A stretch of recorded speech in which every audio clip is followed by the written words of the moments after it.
to wait to vote, calling it ridiculous. This right here was the scene at McCurtain School. People we spoke to, they're waiting nearly 3 hours to cast their votes, and we've heard similar situations right across the city at different voting stations. So why has this all happened? Well, there appears to be a few different reasons here. In a statement, the City of Edmonton telling us that some election workers who were hired and trained were not able to work today because of changing circumstances.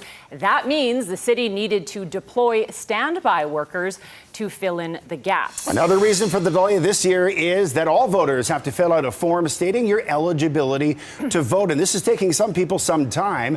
This is due to legislative changes, of course, made by the province. In other years, you'd also typically get a voter card in the mail, but that is not the case this time around because of the Canada Post strike. All of these factors leading to long lines across the city with voters, some of them giving up altogether and simply leaving. The process has drawn criticism from both voters and candidates.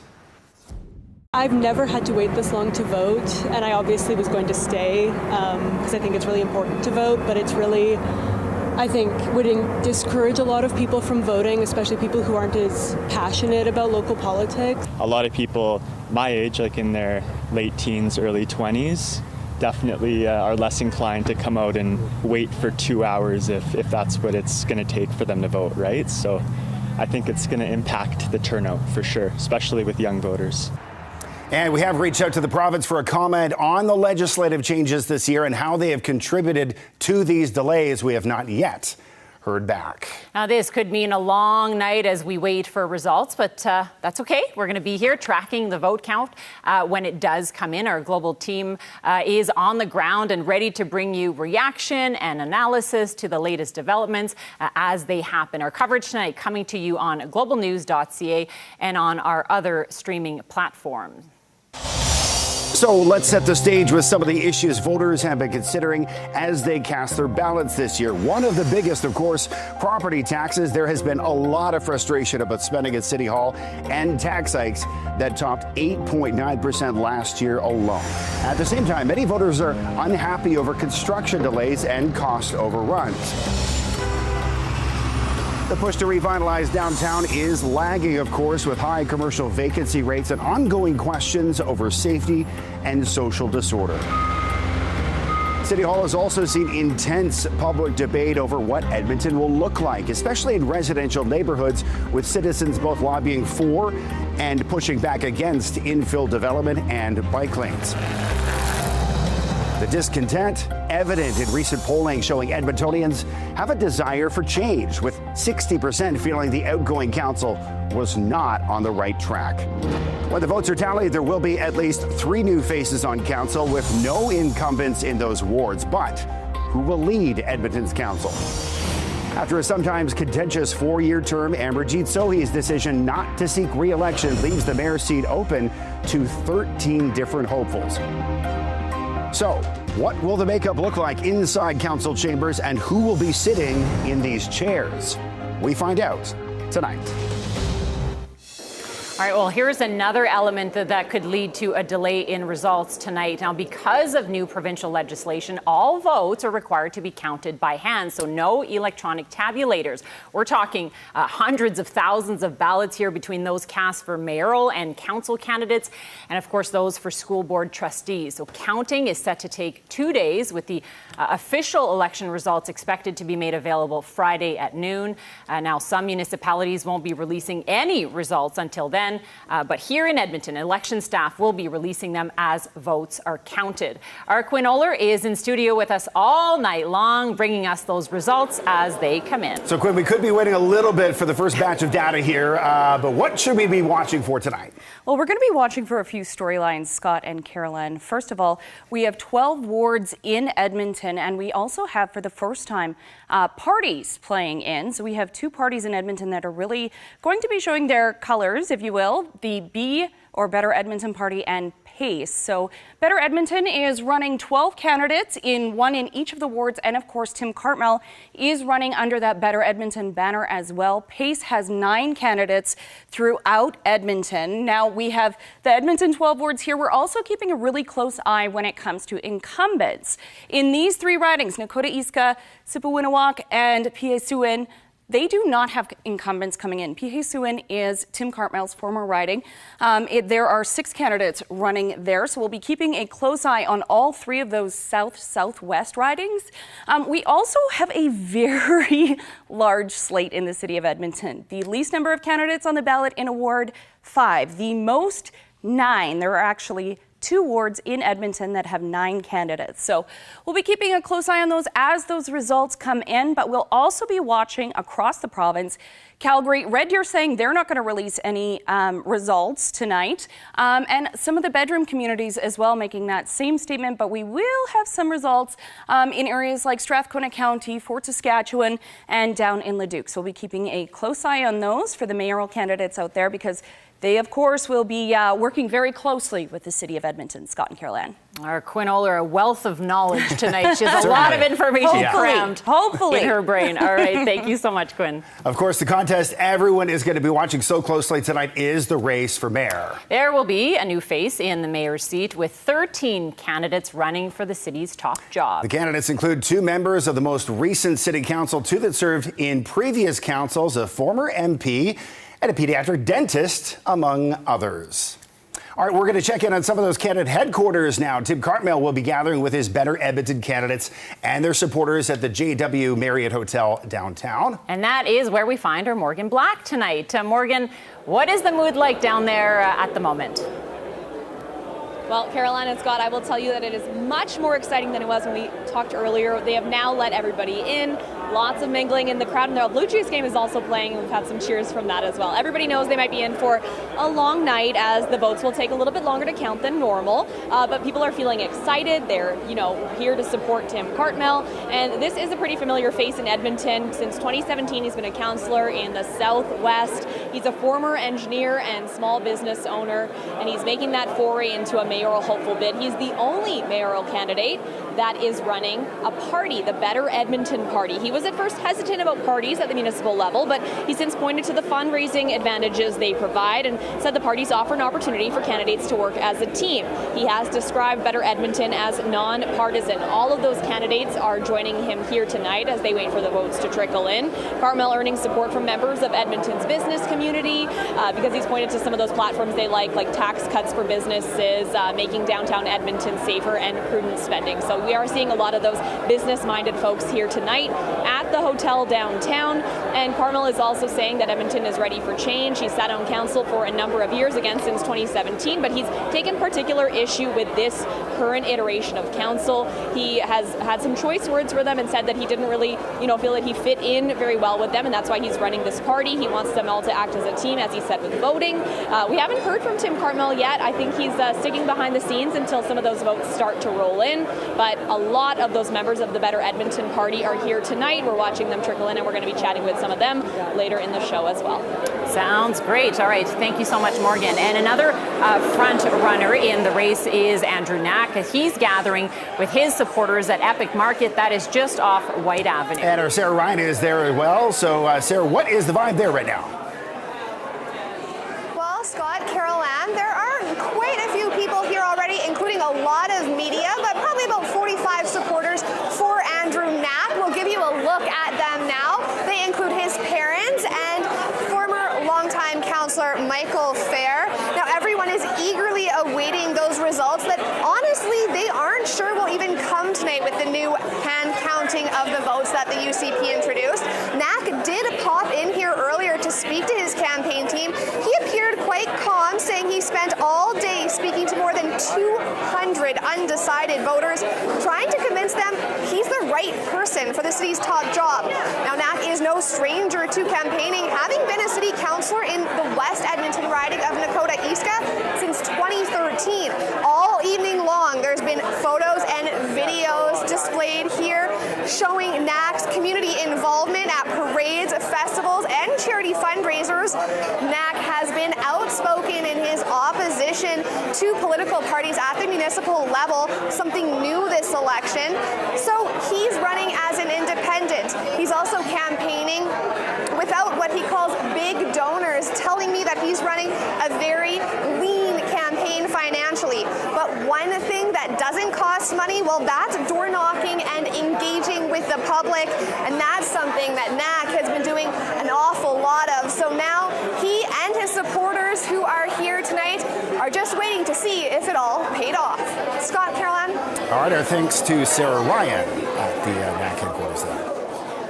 Well, as we mentioned earlier, the ballot count is one of the big storylines tonight. Election staff are relying on people power to count votes. Yeah, the government banned the use of tabulators in 2024, which means all ballots need to be counted by hand. The city of Edmonton releasing this video here that shows just how labor intensive the whole process is going to be. And we do want to explain it to you. So essentially, the count workers will take a ballot box when the polls close. They're going to basically put all the votes onto a table. Each worker is then assigned to a candidate and collects all of the ballot with that candidate's name, checks them and counts them, placing them face down on the table. Then the second count takes place to make sure that first one was actually correct. The vote counters actually get up from their chairs, move one seat to the right, and count the votes of a different candidate, placing them face up on the table. Pretty complicated here, but yeah, if those numbers actually don't match, they have to repeat the count. If they do match, a supervisor is going to validate that count. And those are the numbers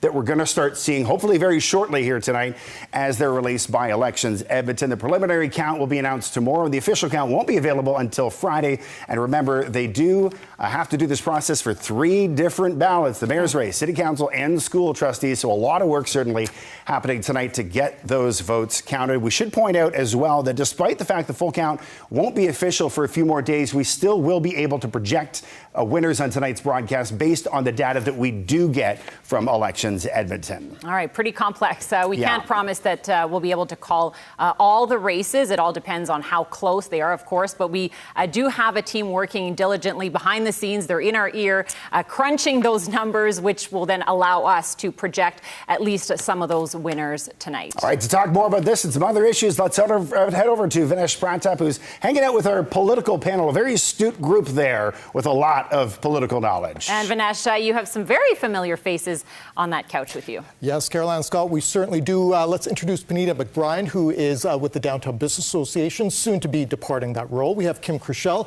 former city councillor, as well as a former mayoral candidate back in 2021.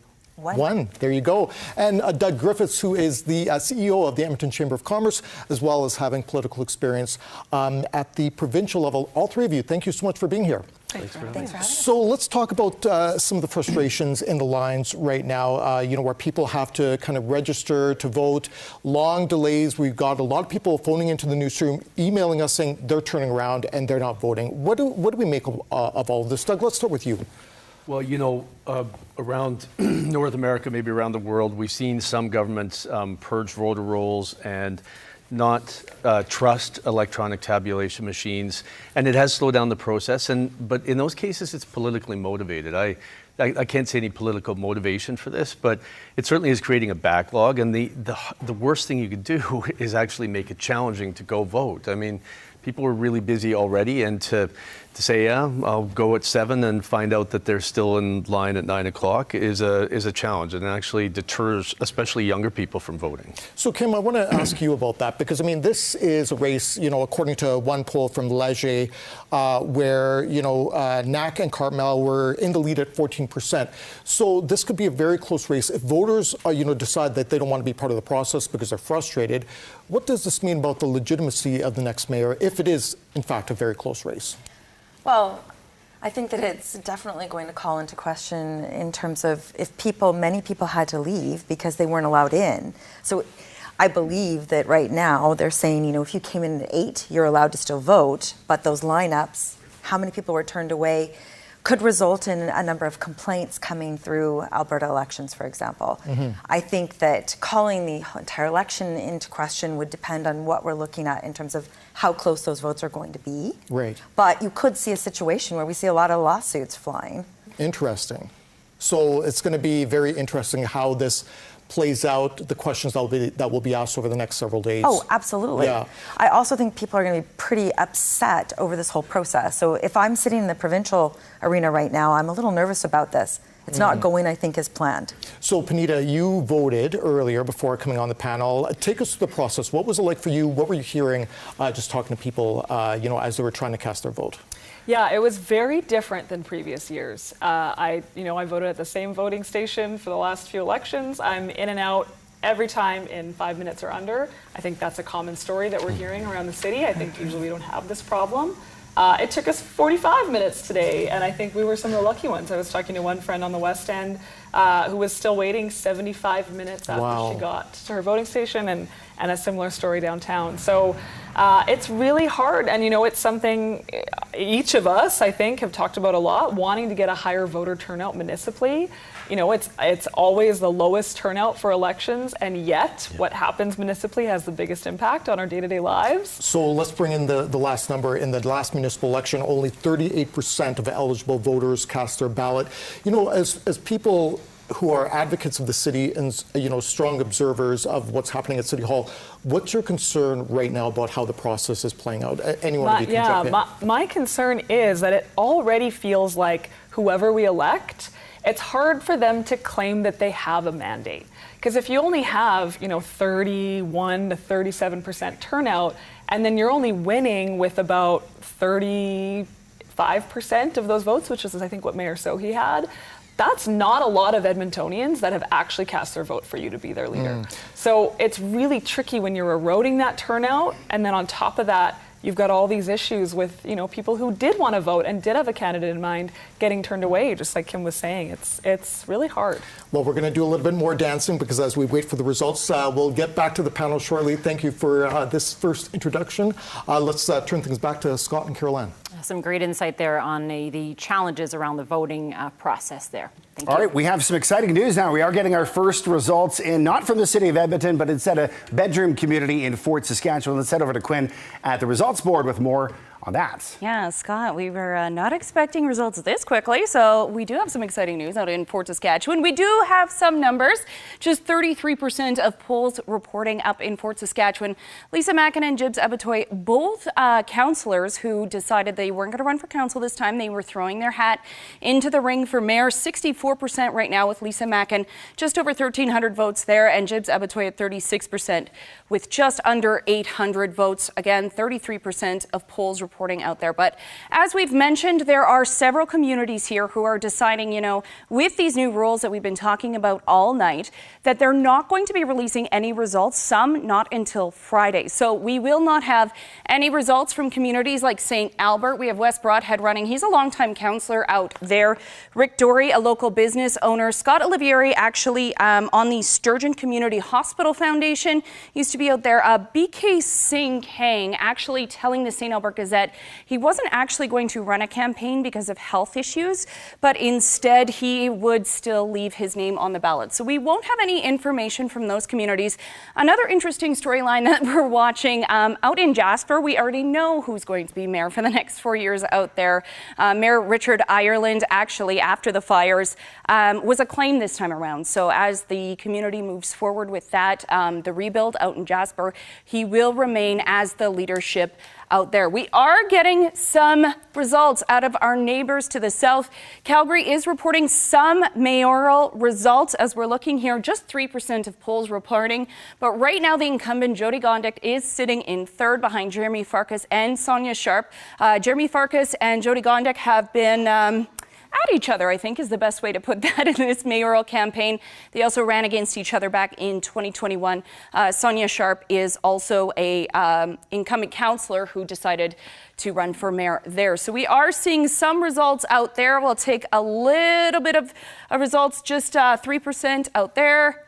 And there we go. We have all of the candidates, several candidates running in Calgary as well. So as these results slowly trickle in, we'll bring them to you as quickly as we can. Scott, Caroline? All right, if we got results in Calgary, it means Edmonton is coming soon. We certainly hope. All right. Encouraging. Yeah, thanks very much, Quinn. All right, well, another interesting element in this mayoral race has been the success of candidate Omar Mohammed. With no political experience, he's earned a pretty good groundswell of support, driven in large part by his grassroots social media campaign.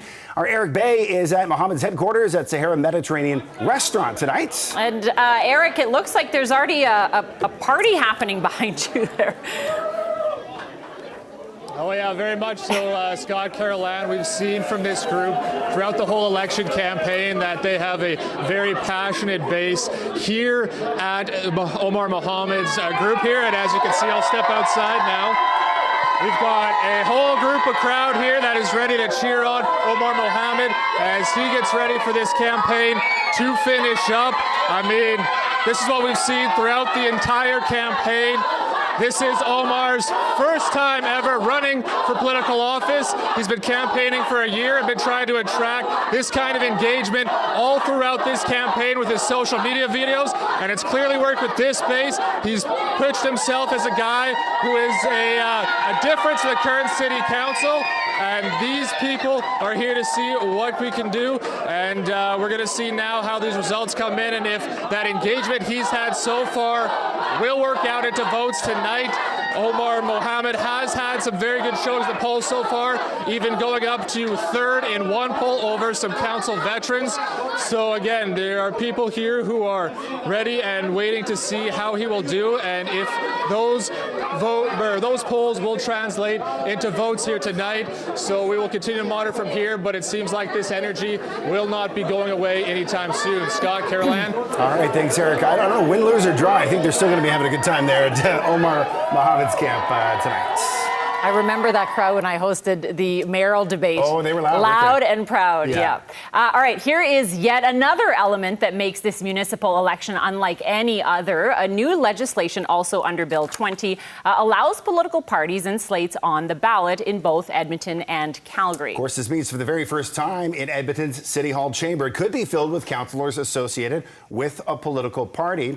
There are two political parties in the mix. The Better Edmonton Party is running 13 candidates, including 2 incumbent councillors, one of which is mayoral candidate Tim Cartmell. The Principled Accountable Coalition for Edmonton, or PACE as it's better known, is running 9 candidates, but is not running a mayoral candidate. All right, to expand on the potential impact of political parties, let's throw it back to Vinesh. All right, thank you very much. So this is going to be a very interesting discussion because, you know, party politics is not something that we're used to at the municipal level. Do you think during the course of this campaign, voters warmed up to political parties, or what's your take on it? Whoever wants to lead off this. Kim? No, I don't think they have warmed up to it. And I think that you can see that because when you look at during this election, Better Edmonton, when they were talking about how if they get elected, they won't necessarily be responding as a party. So that's one.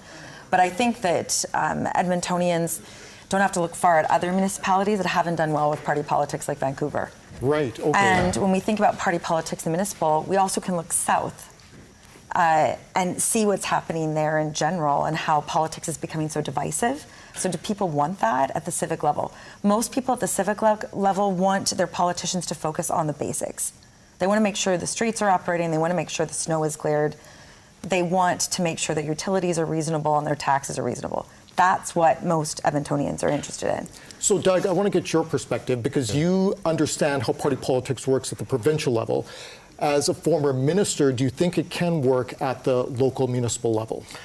No, and I think exactly what Karen had just said, because at the provincial level or the federal level, you do get a dichotomy of more right side thinking and left side thinking. But at the municipal level, you're dealing with real practical issues that you have to solve. And yes, people have questions about taxes going up or taxes going down, but you look at the top issues and they're thinking about taxes, but they're thinking about crime and they're thinking about potholes and they're thinking about safety and they're thinking about recreation. And it's not that it can't differentiate on a couple of issues more right and left, but the politics, the nature of politics at municipal level doesn't lend itself to the right and left spectrum. It's such a pragmatic need to address real world issues. So why do you think the UCP introduced this legislation when really no one was calling for it? I'm talking about the lobby groups, Alberta municipalities. No one was really asking for it, but it was kind of introduced.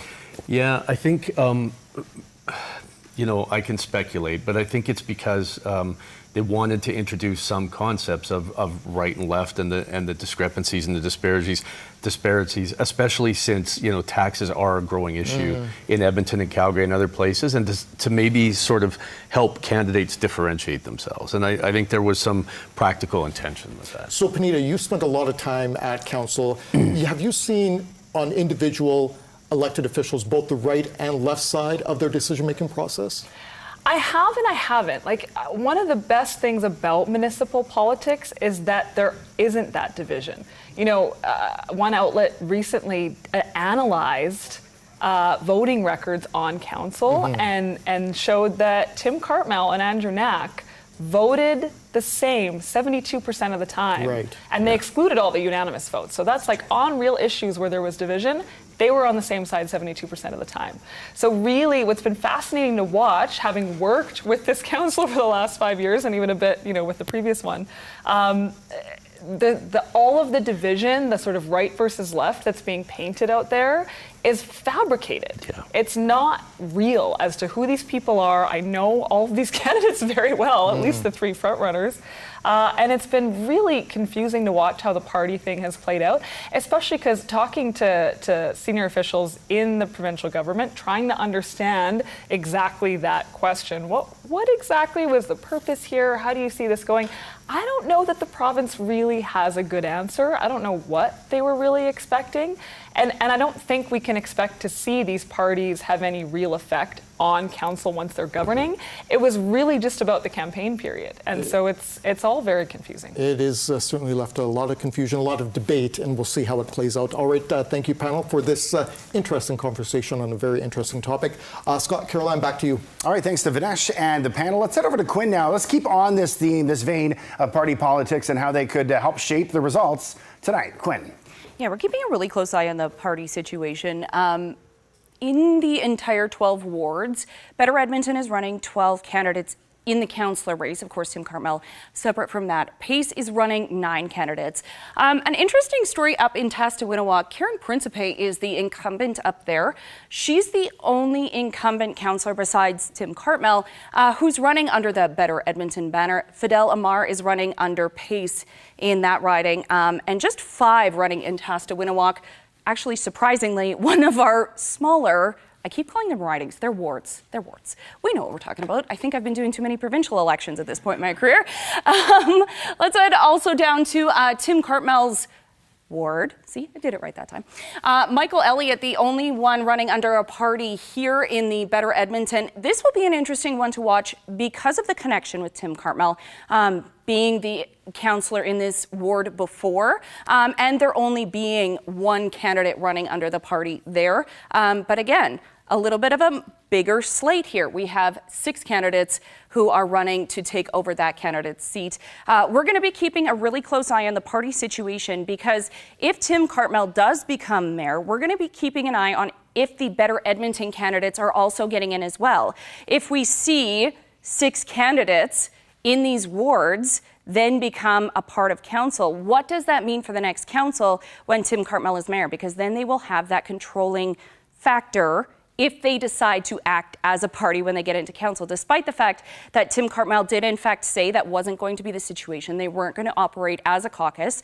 But we are going to keep an eye on that and see exactly if we have more than 7 people under that Better Edmonton banner, what that will mean for the council for the next 4 years. Scott, Caroline? Yeah, that will be interesting to watch. Certainly, Quinn Oler with more on how the party politics are affecting the wards. The ward. That's I'll get it right by the end. Happens to the best of us. I'll get it right. All right, thanks very much, Quinn. Well, as we await for more results, let's go back to Tim Cartmell's headquarters at the JW Marriott and check in with Morgan. Morgan, we hear you have a special guest. Tim Cartmell's campaign manager is with you. Yes, behind every campaign is a campaign manager. Alex is, we'll call it the mastermind of this campaign. Thanks so much for joining us, Alex. So first of all, obviously Tim is a well-known face in the community. What does that transition look like from campaigning as a councillor to campaigning for mayor? Yeah, it's been tricky because Tim's also an engineer, so his brain immediately goes towards fixing things. Leveling him up to be mayor from councillor has been quite a job, but I know he's the right leader for this time right now. And so we're really excited to see him kind of take this step into a leadership position, and he's a fix-it type of leader. And so if you're counting on the budget being fixed, if you're counting on your property taxes being low, if you're counting on the construction chaos that we're all facing ending, this engineer and this future leader, Tim Cartmell, is the mayor for you.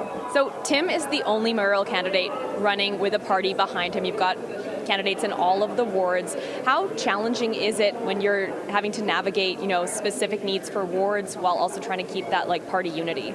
Yeah, it's tricky, right? Tim has to speak for all of the city, and we told our candidates what really binds us together is the commitment to our top 3 policy pillars, which are safe streets, tough on taxes, and build it better. And our brand really reunites us, right? And other than that, all of our candidates have the freedom to campaign as they needed to in their own ward and represent their own ward freely. I think there was a lot of hesitation around parties, a lot of hesitation around whipped votes, and that's not the ethic we've built here. The ethic we've built is this team is ready to deliver on day one. This team is committed to the same priorities, and this team wants to actually accomplish some things within the first year of this new term. And I think that's a big difference from the council that we've seen in the 4 years past. So there is a lot in Tim's platform for businesses. I know you have connections to the business community as well. What do you think it is about this platform specifically that is speaking? I mean, we're downtown, we're in Edmonton's business community. What do you think it is that's resonating with folks about that? I think for a long time we've kind of put a lot of our business priorities on the back burner, which has led us to a raise in multiple property taxes year over year without really actually looking at how we can bring more businesses here, reduce our residential property tax, uplift our business tax rate, and really balance out what people are facing right now. We've seen a lot of businesses shut down, a lot of businesses move. And Tim really spoke to that community really well. He spoke to bringing rejuvenation. He spoke to their investment potential. And I think at the end of the day, the fundraising that we've seen on the Tim Cartmell campaign has just come from the ability to actually see a future in Edmonton and investors seeing that opportunity ahead of us. And I think that's the signal that sent. It hasn't been easy, of course, but we're standing here tonight because of them. So we appreciate and we're grateful for them. All right, that is Cartmell's campaign manager and the campaign manager for Better Edmonton, the party in which Tim is running under. Alex, thanks so much for chatting with us. And she was under a little bit of pressure because they're also live streaming Global News behind us. So she performed exceptionally well under a little bit of pressure. Thanks, Alex. Thanks so much. We can see that and we appreciate it. Thank you so much, Morgan. All right, we have some more results to show you right now. These ones coming in from Parkland County. You can see right here in the race for mayor, Rod Shaggis, 51.5% of the vote right now. Very close race. Alan Gamble trailing. Just 13% of the polls reporting there. Just a few hundred votes, so a long way to go certainly in that race tonight. But as you can see, Rod Shaggis with the lead right now. And now we will toss things over to our panel with Vinesh and our 3 guests. All right, Caroline, Scott, thank you very much. So panel, let's go back to Tim Cartmell. And so he has raised a lot of money. He has a lot of expectations. What do you make of his campaign over the last several weeks? Whoever wants to start. Whoever wants to start. The challenge I'm going to say right up is that, we have to work with whoever's there. But I think, Tim has run the longest campaign. Mm-hmm. He's run a good campaign, but it's been shaky at times. The debate and the argument about the vote, about the infill, right. It's maybe waned some of the confidence and some of the momentum he had. But it's a long race for him to run, and starting early gave him an advantage, but it may have given him a disadvantage. I mean, you take and compare him with someone like Omar, who was a fresh face and never been a politician, and there's a little enthusiasm that comes along with that, which may actually have worked a bit against Tim's favor, despite the money he has, despite the policies he has, that might have challenged him a bit. So Kim, I want to ask your thoughts. So Cartmell has presented himself as the agent of change, kind of wanting to reverse a lot of the Sohi policies. Can he do that if he does not get those 6 other votes at council? Well, I think it'd be challenged. It depends on who we're seeing getting reelected. If you have a number of the previous incumbents get elected, then I think that he'd be challenged for sure, because their agenda isn't the same. And so do you think he can find collaboration, or do you think we're going to end up in a bit of a fisticuffs here? You know what? Tim has tried, I think, to work with councillors, so I think he would try very hard to get them on board. But then if not, you're going to see a lot more of the tension that we've already seen from this previous council. And it's because there's a very different divide in terms of their platforms. Definitely. I mean, there's no question on what Tim's platform is. I mean, it's center-right. Right. And when you contrast that against, you know, the top other opponent, which would be Andrew Knack, he's center-left. So I think from that perspective, Cartmell is definitely trying to send the message to Edmontonians. I've heard your voice. I understand your concerns. I share them. Except for I would agree with Doug on the infill one. I think people were disappointed on his position on that. But besides that, his position is fitting more with what we've seen from polling in terms of what Edmontonians are looking for. So, Panita, I want to ask your question related to Cartmell vis-a-vis the downtown. We've had two center-left mayors who have been focused on revitalization, urbanization. What could a Tim Cartmell council mean for downtown, which is still going through a number of issues right now? Yeah, it's a great question. I've been reflecting a lot on that, you know, having been in this role for 5 years and stepping away and thinking about the future. We did just have our own downtown forum with 4 candidates. So we had Cartmell, Knack, Jaffer and Walters participate in our downtown forum. And I was really impressed with actually all of them, because clearly just having them think about downtown that much is great. But Tim, I would say, impressed a lot of people in the room with a real understanding of what the role of the mayor is in the business community and in development downtown. I think the last couple of councils and mayors that we've had have been very hands-on, very sort of like thinking the city should lead, and frankly not being the most interested in what the real estate community has to say and what the business community has to say, when what we're really talking about when we talk about downtown is a lot of commercial real estate and a lot of private actors, private sector actors. And so, I mean, there's a lot of idealism that's driven, I think, a lot of our planning, especially around downtown over the last 12 years plus. And so it is, like, you know, I worked on Don Iveson's re-election campaign in 2017, so I don't think I would have imagined myself sitting here saying this now. But I think a mayor like Tim Cartmell would definitely bring a different approach, and an approach that's actually more like what we're seeing succeed in other major city downtowns across North America. Very interesting perspective from our panel once again. Thank you so much. We'll toss things back to Scott and Carol-Ann. All right, thank you so much, Vanessa. Let's go back to Quinn now, who is taking a look at those Edmonton wards that are very crowded with candidates. Quinn. Yeah, so our smallest ward list of candidates is 5, which is pretty wild to begin with. The 2 largest wards have 9 candidates each. Panita was talking a little bit about some of the demands of the downtown. Right in Ward O'Damon, that's Ann Stevenson is the incumbent there. Stephen Hammerschmidt is running under the Better Edmonton banner. David Aaron, James Miller, Lee Perman. There's 9 total who are running in that downtown riding of O'Damon. A lot of the council candidates in that area are talking a lot about safety, talking a lot about homelessness in that area, as well as infill and dealing with some of the issues that they've had when it comes to, as Panita mentioned, some of the businesses downtown and attracting more businesses to the downtown core. Now, it's not the only one with 9 candidates. We have the same situation down in Gatineau, which is Karen Tang is the incumbent there.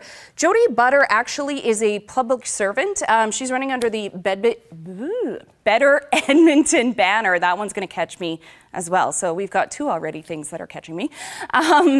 She has been a public servant in the provincial government and has been under several different ministries there. Hallie Carr under Pace was actually only 23 when she announced her candidacy back in May. So I think she might be one of the youngest candidates that we have definitely in this slate of 9, but in the whole city. So we have some very crowded ballots as people have been going through to get to vote. And if they've been able to, I do have some more results for you. I know you've been waiting with bated breath. We're going to head out to Strathcona County. Incumbent Rod Frank sitting just 2% of the polls. So, you know, not too many. 250 votes for Rod Frank. Not too big of a surprise out there. Benjamin Beal, are relatively unknown when it comes to municipal politics. So we'll be keeping an eye on Strathcona County as well. At last count, I think it was at about 4 p.m., we had less than 20% voter turnout out there.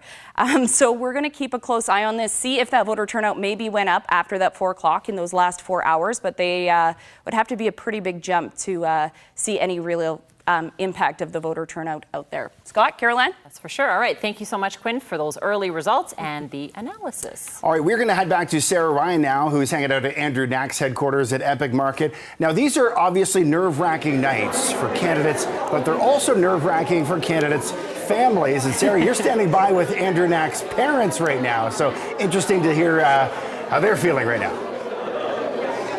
Absolutely. I am here with Richard and Margaret Knack, Andrew Knack's parents, as Scott mentioned. Thank you both so much for making the time. Andrew Knack did just arrive here not too long ago when he was snapping photos of them being in front of the camera instead of himself. Obviously, you guys have a bit of a bias, but talk to me about why you think your son is the right person for the job. Oh, Andrew's always been, he's always been a person and character, integrity. Even he's always been a friend when he was growing up. I mean, he was a friend to everyone and you know, kind of the go-to person for that. And oh, he's just a really honest man. You know, he's an honest man. He's got a lot of character and integrity. It's amazing. I mean, I'm so proud. So, of course. Yeah. Richard, you've both been volunteering on all of his campaigns, dating back to when he started as a councillor in 2013, but you've also been active this time around, and one of his big things is door knocking. Tell me about what you're hearing at the doors. The people are so happy to see someone that is willing to go to their doors. And that's something he's been doing since, well, 23 years old, before he got elected, and still doing it now, running for mayor. We were hitting doors everywhere across the city, and the response has been phenomenal, where people are kind of shocked to see that a mayoral candidate is willing to go to the door and listen to them. And that's been something he believes in. Listening is so important, not just talking. Of course. You know, he just arrived here. Obviously, there was a big cheer a couple of moments ago, but he has been involved in public service in our city for the last 12 years. Talk to me about your thoughts on what his career kind of turned out to be.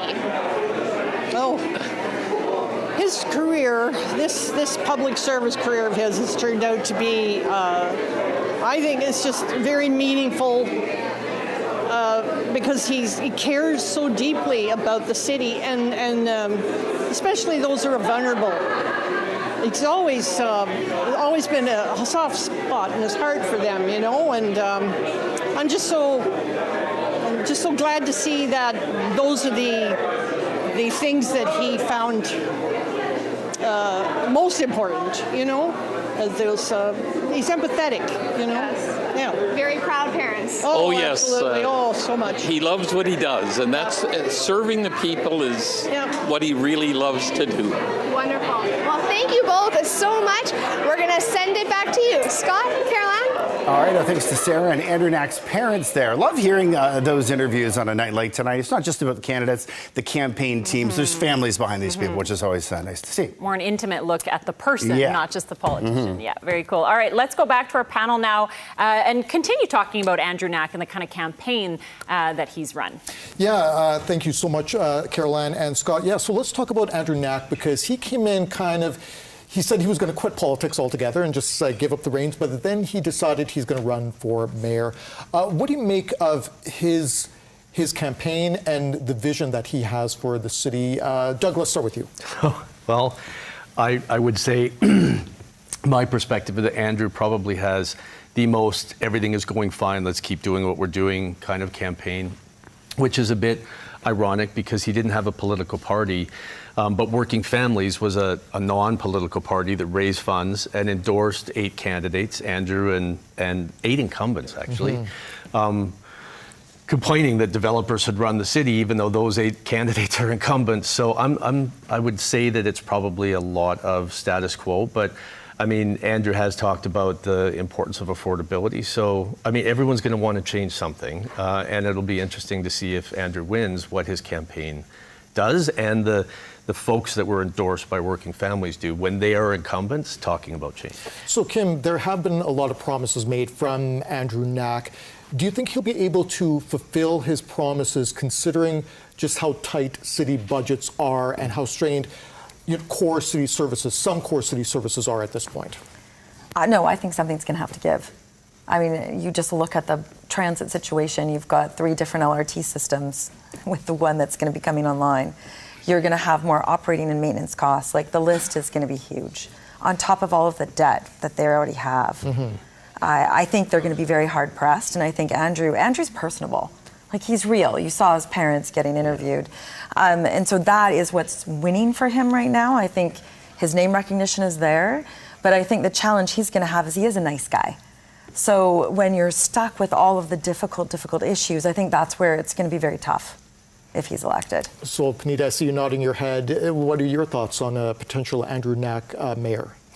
Yeah, you know, when Andrew was trying to make the decision to run, I think who he is such a hardworking and optimistic person. And I think that's what you've seen come through in this campaign. Like, he made this decision even though he had just, said he wasn't going to run again in his seat, because what he saw was an election of a lot of negativity and a lot of cynicism.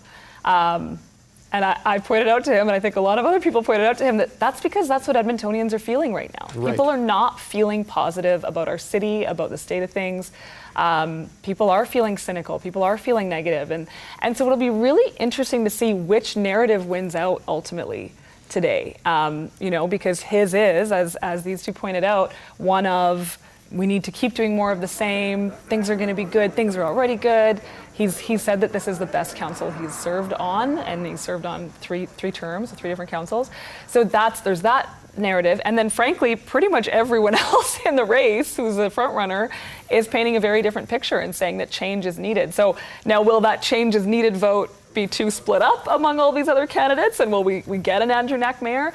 And then if we get an Andrew Knack mayor, but majority of voters actually voted for the we need change, that's a really tricky spot for Knack to be in then. So Kim, I want to end with you on this one. So Panita, you mentioned how optimistic Knack is, but ultimately when you're at the council table, you have to make some tough decisions. You're going to have to be the bad guy. Can Andrew Knack be the bad guy when push comes to shove? I think he's going to be very challenged. He's not a bad guy.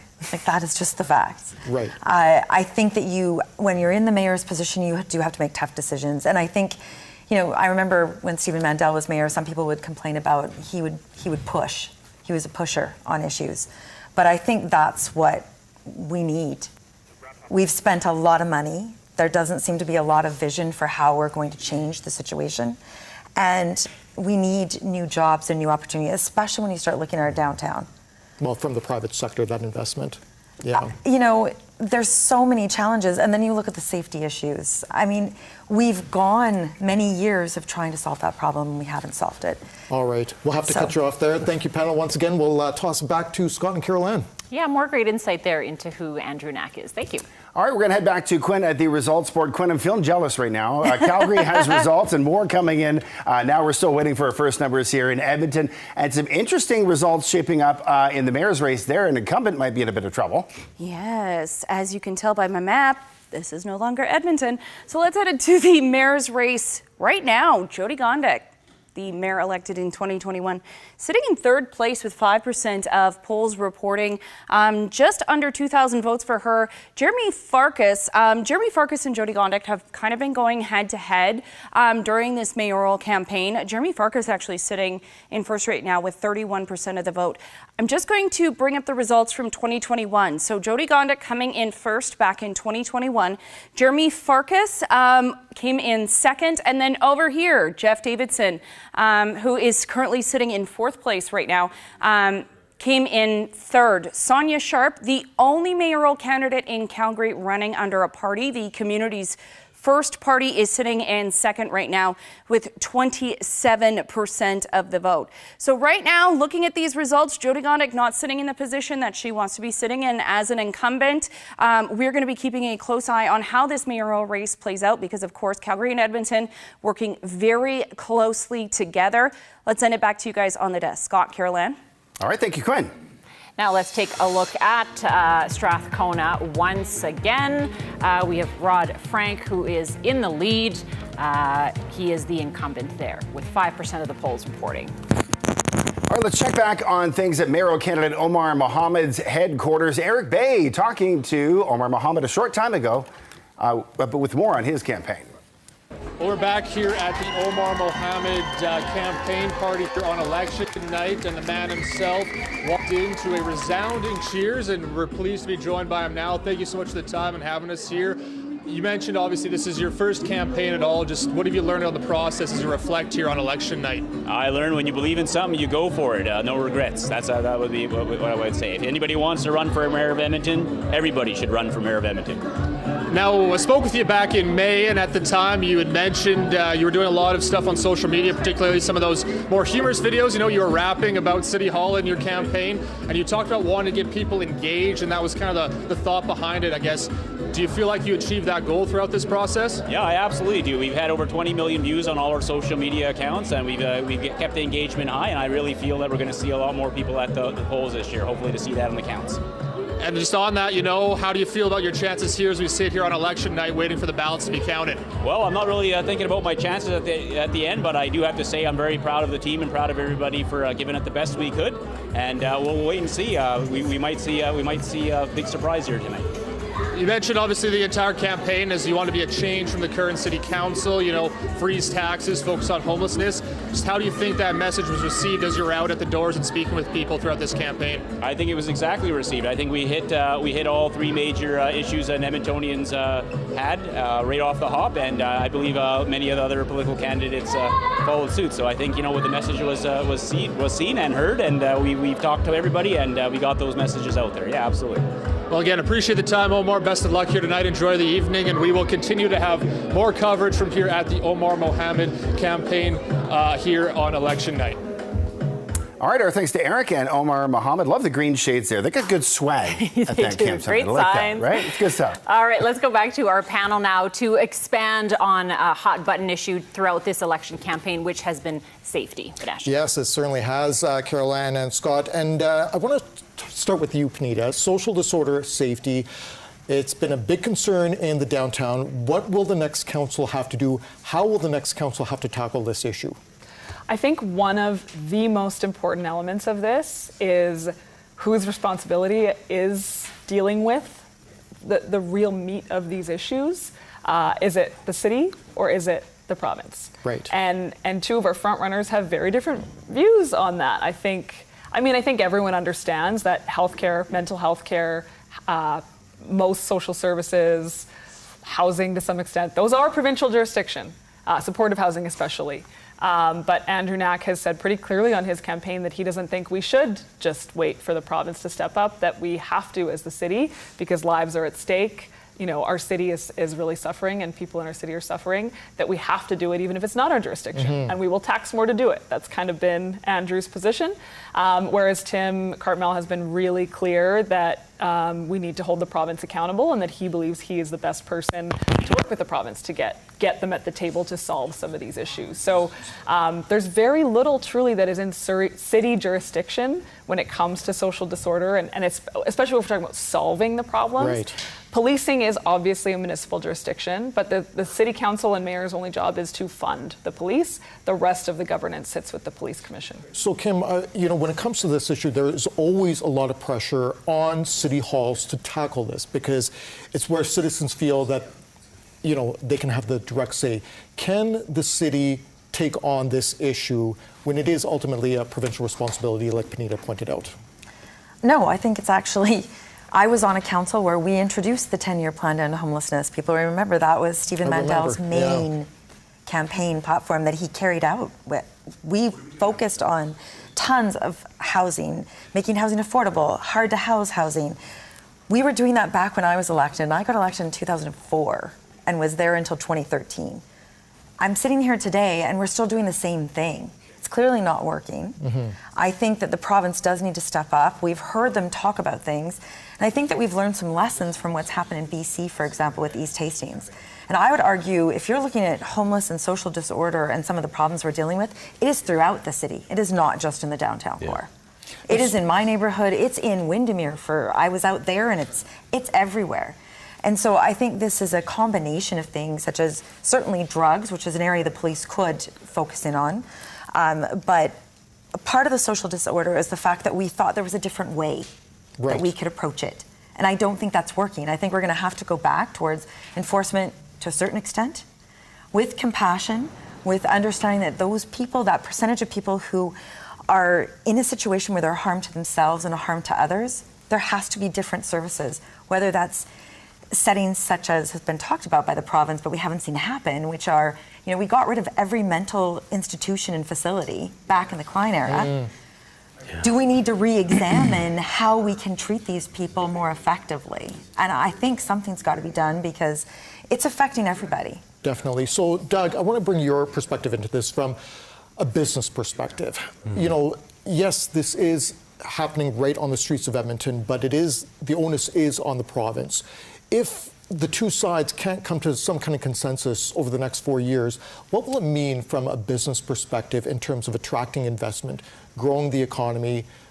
Take us through that. Yeah, well, it will have a significant negative impact. We've already seen elements internationally where our brand and our reputation, and I don't mean Canada's or Albertans, I mean Edmonton's brand and reputation have been impacted. We have the member of Trump's inner circle who came to Edmonton and said he was accosted on the streets and saw a drug deal take place. That made international headlines. So these safety issues impact the brand and the story, and then they impact Edmontonians' sense of worth of their own community and their own sense of safety. So you see fewer people on the streets, fewer people coming downtown, fewer people using transit. It creates this vicious circle where businesses start to close earlier, and then there's no reason to go downtown, and then it can really have a huge negative impact. And the only way to solve it is if all three levels of government recognize that there are no borders that stop those social issues from going back and forth. It's not even just an Edmonton issue, it's an Edmonton metro regional issue with all 14 municipalities, the provincial government, even the federal government stepped up last week with an announcement about more police officers to help have presence on the streets. So that's the attitude we need. We can't have this confrontational, it's not my problem. We need to come together and fix this for the sake of the people who live in this city and every other city across Canada. It'll be interesting to see how it'll play out with the new mayor over the next 4 years. All right, panel, thank you for insight on this very hot button topic. Scott, Caroline, back to you. All right, thanks to Vinesh and the panel. Yeah, interesting discussion there for sure. And we are hearing from the province about delays to the voting and results reporting process now. We just got a statement from the Municipal Affairs Minister, Dan Williams. He says that municipalities knew about these new rules since the spring of 2024, giving them ample time to prepare for what was going to happen tonight. The minister writes, voter attestation forms are a normal part of the election process and should not delay a properly staffed voting location. Minister Williams goes on to say if a municipality's election authority was unable to come up with an effective plan, it is up to the local authority to explain to voters and candidates why long waits have developed. Following every municipal election, we review our legislation and regulations to identify if any improvements need to be made. So interesting messaging there from the province, given that this is not just an Edmonton problem. We heard huge lineups, hours-long waits as well in Calgary. So we'll certainly be hearing more about that in the hours and the days to come. All right, let's check in with Quinn, who is taking a closer look at the races in wards with no incumbents. Quinn. Yeah, and checking watch, it is now 9:59. Which means the city of Edmonton did say we should expect some results by 10 o'clock. Hoping, fingers crossed. That was before, though, we've had all of these delays. Yeah. So we are holding our breath. Not literally. So let's take a look at some of these wards. I almost called them ridings again. What is stuck in my head? We're taking a look at some of these wards that don't have incumbents. There is only one councillor who decided they weren't going to run in any capacity. That was Sarah Hamilton. All of the wards are situated in the west-southwest part of the city. So let's start with Nakota Eastka because it's the most northern one and we can go in a nice little neat circle. Reed Clark running out there. The former CEO of the Edmonton Stingers is running under that Better Edmonton banner.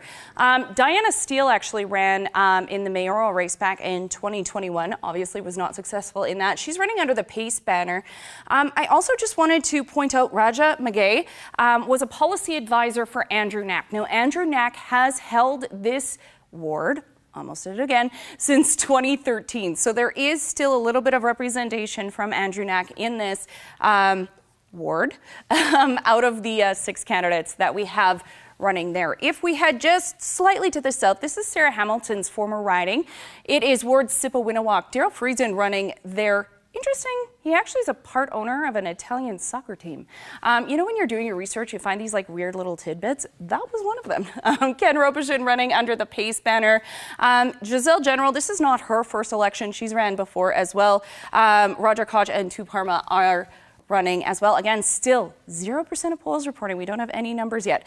If we head just slightly south of that, again, all in this nice little neat circle for us tonight, Pihaisuin is Tim Cartmell's former ward. Right now, he's hoping Michael Elliott will take over for him running under that Better Edmonton banner. The former Edmonton Police Association president. There's actually 2 police officers or 2 people with police association running in this ward. Larry Langley, actually a 35-year veteran of the Edmonton Police Service. So we have 6 people running in that ward as well. So we're going to keep a close eye on that. The only 3 wards without incumbents, but again, the only one who gave up their seat completely and are out of the municipal election is Sarah Hamilton in Ward Sipawinawak. And checking watch again, 10:01. We still don't have results. We're going to be waiting very patiently. Hopefully we do get some results for the city of Edmonton. We do have some from the surrounding communities, but we'll get to those in just a few minutes. Scott, Caroline? All right, thank you, Quinn. Let's go to one of those surrounding communities right now as an interesting race is shaping up here in Parkland County. We've got a current mayor, an incumbent mayor, right there, Alan Gamble, against a former mayor, Rod Shagus. Right now, Shagus is getting the best of him. 33% of polls now being reported, 59.4% as you can see for Shagus. Just over 770 votes there for him as we continue to get results in at least tonight from Parkland County. You'll notice we haven't elected them yet. You'll see a check mark on that graphic when we do. Shagus just leading at this point. Global News not yet projecting a winner there. So we heard from Tim Cartmell's campaign manager. Now let's go back to Sarah Ryan to hear from Andrew Knack's co-campaign manager. Sarah? That's right. Thank you, Caroline. Scott, I'm here with Gabrielle Blatz, Andrew Campaign's co-campaign manager, as you mentioned. Gabrielle, tell me a little bit about what about Knack's campaign was different from the other contenders for mayor. Yeah, I think that's something that has always been true to Andrew's heart is listening to people. He always door knocks, not just at election time, he always door knocks during his term on council as well. I think that we based our entire campaign around a listening tour and listening to Edmontonians because a lot of people don't feel heard these days. And so listening to them about what they want to see and creating our campaign around the feedback that we're getting from people was really imperative for us. There's been some pushback about decisions made by the existing council. Both Tim Cartmell and Andrew Knack are on that existing council. How does the campaign look to distance itself, or does it, from the existing council?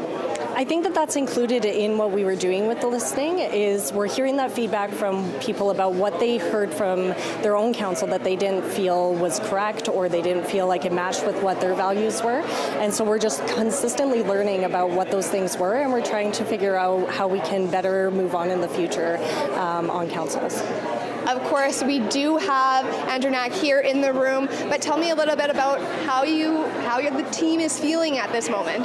The team is feeling good. We ran a really good campaign. We were very positive, we were clean, and I'm really proud of the campaign that we ran. And everybody that's here tonight is a volunteer, is a family member, is a friend. It's somebody that felt inspired by our campaign, and I think that's a true testament to the really great person that Andrew is. Yeah, Yeah, what made you want to work for him? So him and I have actually known each other for quite a while as I was a city councillor in Wetaskiwin, and he was one of my mentors during that time. I'm a young Indigenous woman in politics, and it's a hard world to be in for me, and he was really great at making those connections for me, helping me find my people, and when he asked me to be a part of his campaign, I felt like it was a great way to give back to him. Wonderful. Well, thank you so much. Really appreciate your time. We'll throw it back to you. Scott, Caroline? Yeah, thank you to the both of you, Sarah. All right, we're going to go back to Morgan Black, who's hanging out at the JW Marriott Hotel with Tim Cartmell's camp tonight. And Morgan, you're standing by with one of the better Edmonton candidates. Yeah, so Tim Cartmell's running under the party system, which is new for this municipal election. So they're running candidates in all 12 of the wards, and that includes Venetia Sandu, who is running in Ward Denny. Thank you so much for joining us, Venetia. First of all, just kind of generally, what made you want to run in a municipal election and try and become a councillor? So the main thing that I wanted to run in municipal election is all because I really care for my city. I've been a true Edmontonian at heart. I came here as an immigrant to Canada. This country has given me a lot. The city has given me a lot. My family is here. My son is born here. And it's my time to give it back. So I am deeply rooted into the community, and I wanted to give back to the community. And looking at how the city is functioning right now, it is the right chance when, you know, a common person takes it into its own hands to fix it. So that's the spirit I want to bring to the council as well. And so you could have run as an independent, but instead you ran under the Better Edmonton party. So what was it about this new party system that was interesting to you, or perhaps it was Tim Cartmell himself? It was both, to be honest. And the best thing I like about Tim Cartmell and team is the team. Because no matter where you go, I've worked at all different corporate level jobs, and every time I've heard is teamwork makes the dream work. So we are all different individuals, but we bring something. Every candidate brings their own experience to the team. We bring our own work ethics to the team, which actually makes us stronger, and it makes us, together we're very strong as people. So, and we come from all different walks of life. So that's what motivated me to be in a team. So Tim Cartmell has said that the Better Edmonton party is nonpartisan, but he has, as you've echoed, has said that it's going to work like a team. So if you were elected, if you're sitting in council chambers, there's a vote going on, would you feel compelled to vote alongside the Better Edmonton party, or would that, in your perspective, operate a little bit differently based on what you think is best for your ward? You know, I'll come back to my motherhood or you're being a mom, right? I'll tell you this. When you raise two kids in a house, born from the same mother, they don't have the same thinking. We're 12 different independent individuals that are just in a team system. So how can we think alike? But again, you know, we do have discussions that we are going to work on. We're not going to fight at council, definitely. We're going to think it through, discuss on the round tables, and think and talk like adults and make firm decisions that will benefit a common day Edmontonian. So you're running in a ward that a longtime councillor currently holds a seat in. The incumbent is Aaron Paquette in Ward Denny. What have you heard from voters about what you could bring to the table, and what do you think would attract people to your platform when they do have a councillor that's, you know, the incumbent? It's often tough to beat the incumbent. You know what? I'll tell you this. I have never been attacking any other candidates in my ward. I'm not that kind of person. I'm a person that works hard. I have door knocked 30,000 plus doors. I started on May 3rd, and I'm still door knocking. Like I was just door knocking at 7:30. And things that I've heard at door is council not listening to people. Council that is just giving things that people don't relate to. Council is just not listening. And at the end of the day, there are so many things, or revitalization of neighborhoods where people didn't know what they were getting, what they're going to be, doing. The sidewalks being widened, the bicycle lanes. Not against bicycle lanes again, right? It's just doing it better. Bicycle paths, yes, shared pathways. We could have done that, but people just don't see where their money is going. So for a taxpayer, for the citizen of Edmonton, it's every dollar that is spent by the city, they can't wrap their heads around that because they don't see the value in their money. So I think That's the main thing. That's the frustration what people are hearing. What would you say is the biggest issue you're hearing from people in Ward Denny then? I know you listed a few, but for the ward that you're trying to represent specifically, what do you think is the most frequent issue? It's the bicycle lanes, and it's the concrete barriers. It's the safety on transit. LRT station is not safe. Open drug use, encampments, property tax, revitalization of neighborhoods where they're getting all sorts of things what they've not demanded. So basically, they're just normal people. They're just asking, just fix what's broken. Just go back to the core. Fix what's broken, remove our snow, do our garbage, just normal things what a household would need. They don't want fancy projects, so they just want common things. That is Benisha Sandhu, who's running for Ward Denny. And I should note, Benisha has a very civically minded 11-year-old son. He has been, he can name every single candidate in every single ward, she said. So she's raising the next generation of voters as well. Thank you so much, Benisha. It was a pleasure. Carol-Ann Scott. All right, thanks to Morgan there. Always nice to get young people involved in politics. We need that these days, certainly. All right, let's see what kind of stories are emerging in the polls right now in Fort Saskatchewan and also down in Calgary, where it's very interesting right now, Quinn. Yeah, I think we need the 11-year-old on the board. That might have been much more interesting than what I can bring to the table. Let's head up Fort Saskatchewan. Yeah, they're getting close to having all of their polls reporting. We're at 67% right now. Lisa Mackin and Jibs Abatoy, 62% for Lisa and 38% for Jibs. Both of them former councillors who decided to throw their hat in the ring. The mayor out there actually deciding this time around she wasn't going to run for mayor. She's actually running as a councillor, so we'll keep an eye on that as well with 67%. But as we mentioned, the situation in Calgary, surprising. Mayor Jody Gonnick, the incumbent, sitting in third place right now behind Jeremy Farkas and Sonia Sharp. Sonia is running under that community's first. Oh, we just got updated results as I'm talking. 15% of polls reporting down in Calgary. I do have to correct something just quickly. I did say that Sonia Sharp was the only candidate there for mayor running under a party. I misspoke. Brian Thiessen is also running under the Calgary party down there. So there's actually two mayoral candidates down there running under parties. But again, we have the incumbent, Jody Gonnick, with only 20% of the vote behind Jeremy Farkas and Sonia Sharp down there with 15% of polls reporting. Keeping a close eye on that. And we're getting very close to getting some results from the city of Edmonton. We're going to send it back to you, Scott, Carol-Ann. Thank you so much for all that, Quinn. Very interesting. All right, let's take a look here at, well, there's not much to look at. A lot of zeros across the board tonight. We're hoping that changes as Calgary is starting to get some results. And we're very jealous here in Edmonton. As you saw there, Calgary mayor shaping up very interestingly. And we're hoping to get some numbers in here very soon. And we are going to take just a bit of a pause here. We're going to update some of our viewers on some of our streaming platforms as we continue to wait for these results to come in tonight. As we know, there's been a lot of delays in the process. Hoping to get these results very, very soon. You got your tap dancing shoes on, I can see. We certainly do. Yeah, us, Quinn over there, and the panel as well. We got a great team. Yeah. Stay with us as we continue our Decision Edmonton coverage.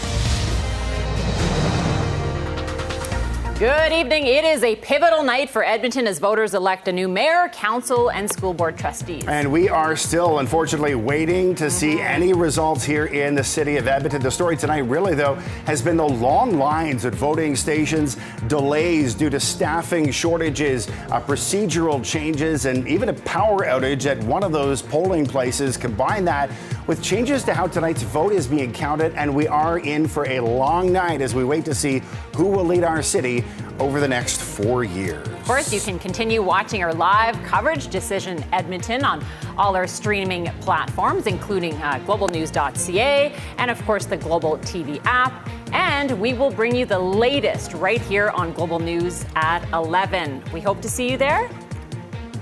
Talk to you.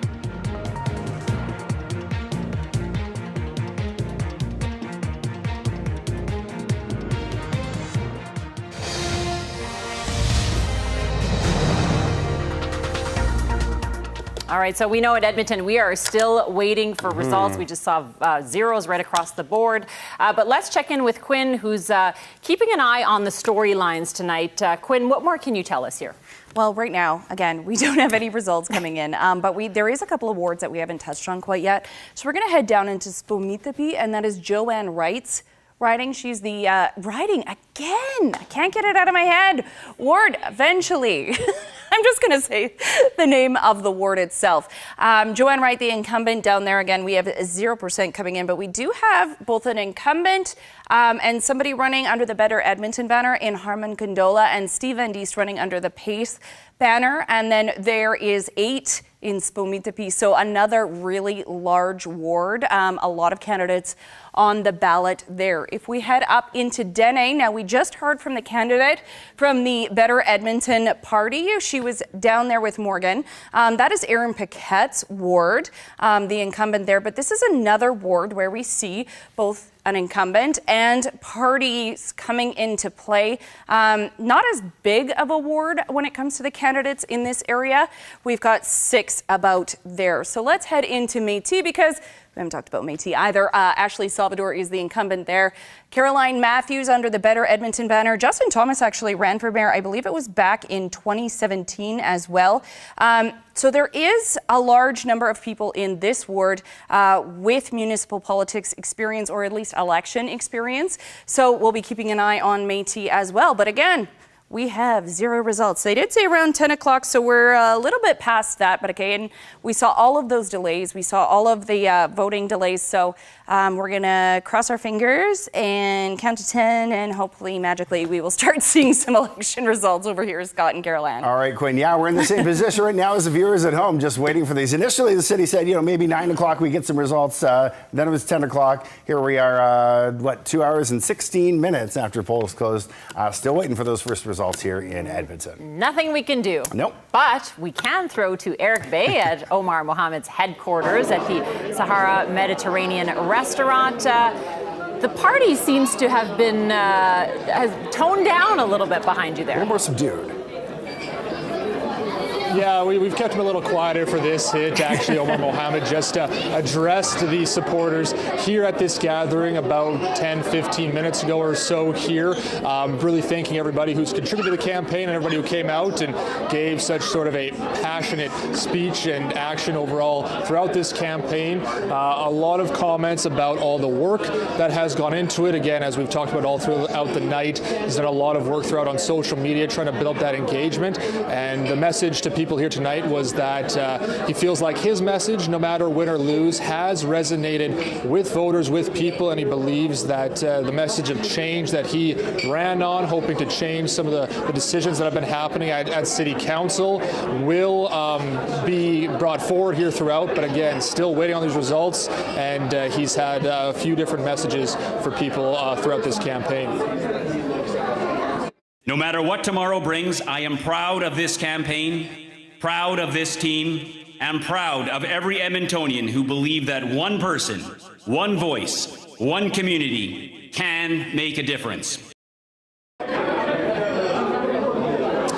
And again, obviously still waiting on these results here, as are the people in this room. Not sure how well that engagement throughout this whole campaign will work out tonight for Omar Mohammed. But again, this crowd, as you mentioned, we kept them down right now, but very eager and very passionate about their preferred candidate. Scott, Caroline.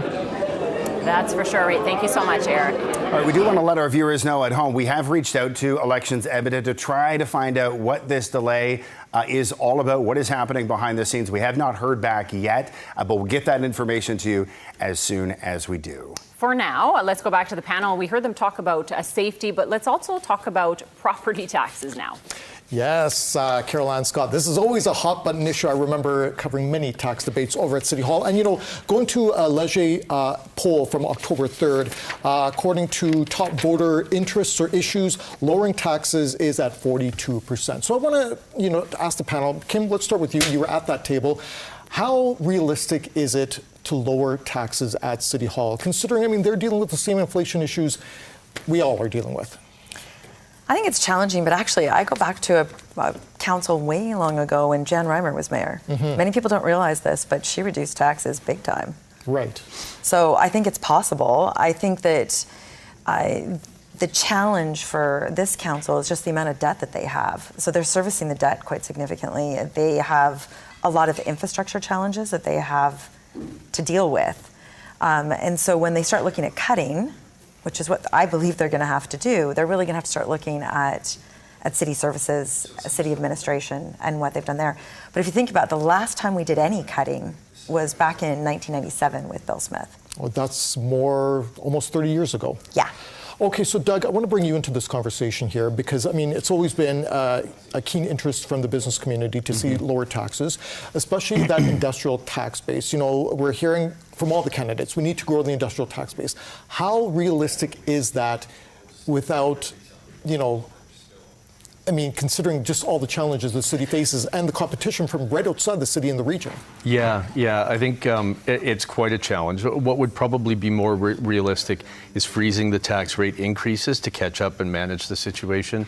It's pretty tough to cut when we already have a substantial infrastructure deficit. We have issues around crime that we need to deal with.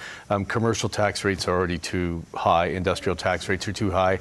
And when you view that in terms of the region, there are industrial places that have been built where the rates are significantly higher than if you go across the road into the neighboring municipality. So dealing with the tax situation, I think, and just saying we're going to cut them, I think it needs to be a regional issue to address this. If the next council says, okay, we're going to kind of maintain the status quo, what do you think that will mean for business confidence? I think that would mean a lot for business confidence to recognize some of the challenges. It's not going to solve the problem, but recognizing that cutting taxes is actually just going to increase the debt, which is substantial already. I think it's a pragmatic and realistic solution that the business community would appreciate. And knowing that with 100,000 people moving here and the goal to attract more industry, we could grow our tax base out of it and address it over the long term. I think freezing it is the best solution, and the business community would buy into that. Panita, I want to get your perspective in this vis-a-vis, you know, the role of the downtown, because taxes are used to fund initiatives, to bring people downtown. So the argument could be made that, yes, we need, you know, that public investment to spur that private investment. So how do you find that? How will the next council find that balance, do you think? Yeah, the property tax conversation is so fraught because there are many things that we need. We need, you know, better, even if we're talking about the basics, we need better snow removal. We have, you know, more roads than any other major city in Canada, I think, within our municipality. Like we have more kilometers of road than Calgary does, which a lot of Edmontonians don't realize. It costs a lot of money to maintain and remove snow and ice from all those roads. Our parks are in really rough shape. Our downtown is in really rough shape. And so the property tax conversation gets really, really challenging. What's more challenging is that it's this chicken and egg issue, because part of the reason the rest of the city is feeling the crunch is because in cities across North America, downtown property values have fallen. Right. That's the result of COVID, that's the result of work from home, that's the result of really depressed property values downtown. So now people are feeling the impact of, oh, hey, wait a minute, maybe that billions of dollars in commercial real estate value downtown was actually paying a lot more than its fair share for the rest of the city. So there's all these dynamics at play. It is not going to be easy, to say the least, to try and even freeze property taxes. And then there's this other thing that I think a lot of residents don't realize. Residential property tax does not pay for a lot. Like, people seem to think that, you know, I pay my $600 or $900 a year in property taxes. That pays for my waste removal, my snow removal, all these city services. It does not. For the most part, commercial, non-residential property tax. Commercial, industrial. Exactly. Pays the lion's share of what it actually costs to run this city. And that's where we're losing out to the region, like we're talking about earlier. Like, businesses can go to the elsewhere in the region and pay lower property taxes, and they are doing that. And so then it's this doom loop where it's like we're less and less competitive, we have less and less money to work with, we're not allowed to tax any other way municipally. Our only way to raise money municipally is property taxes. I'm going to pause it there because that will lead to my next issue for the panel vis-a-vis city-provincial relations and the budget at the provincial level. All right, let's send it back to Scott and Carol Ann. All right, thanks to the panel and to Vinesh as well.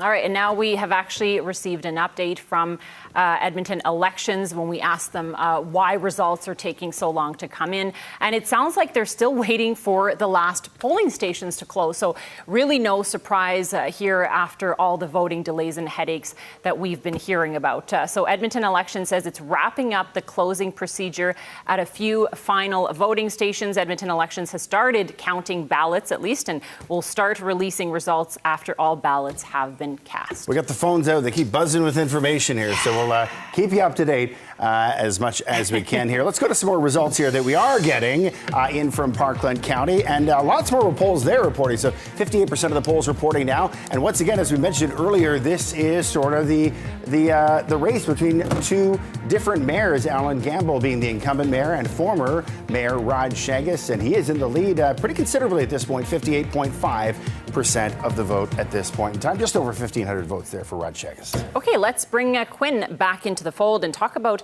the female candidates running this time around. We saw a huge turnout in 2021, so let's talk about how it compares to this time. Yeah, we are seeing a number of incumbents running again. And back in 2021, we actually had a record year for the number of women who were elected. So that is Erin Rutherford up in Anilnik as we head down. Sarah Hamilton deciding she wasn't going to run again in her ward. That's Sipawinawak. But as we head around in Ipikokanipiyotsi, that's Jennifer Rice's former ward. Nicholas Rubottom under that Better Edmonton banner, but Jennifer Rice running as the incumbent there. It's right through the city of Edmonton as we head around to Gatineau. Karen Tang running as the incumbent there, Jody Butter and Hallie Kerr, all three of them as well.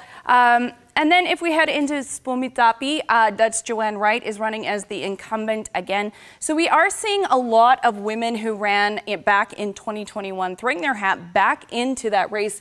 But if we look at the race for mayor, we have 13 candidates in the race for mayor, but there is only one woman in Vanessa Denman who is threw her hat in the ring when it comes to women in the mayoral race. We do have some results. And I'm going to get some more for you. We were talking about Parkland County there. That was actually a pretty interesting situation in Rog Shays during 2021 was actually injured right before the election, so wasn't able to run again. So the race there, kind of the battle between the two of them has been going on for quite a while. Strathcona County rather, Rod Frank and Benjamin Beal going head to head in the mayoral race. Rod Frank has been the mayor out there since 2017. 7% of polls reporting 66% in favor of Rod Frank with 505 votes reporting. We talked about it a little bit earlier in the evening. Less than 20% voter turnout out there as of 4 p.m. That includes the advance voting and the count of ballots out there. Let's head over to Fort Saskatchewan as well. We're seeing a few more results. There's 67% of polls reporting two former councillors battling it out there. Lisa Mackin sitting in first right now is 62% and Jeb Zabatoy at 38%. So two women who was, and I'm hearing that we might have some results here.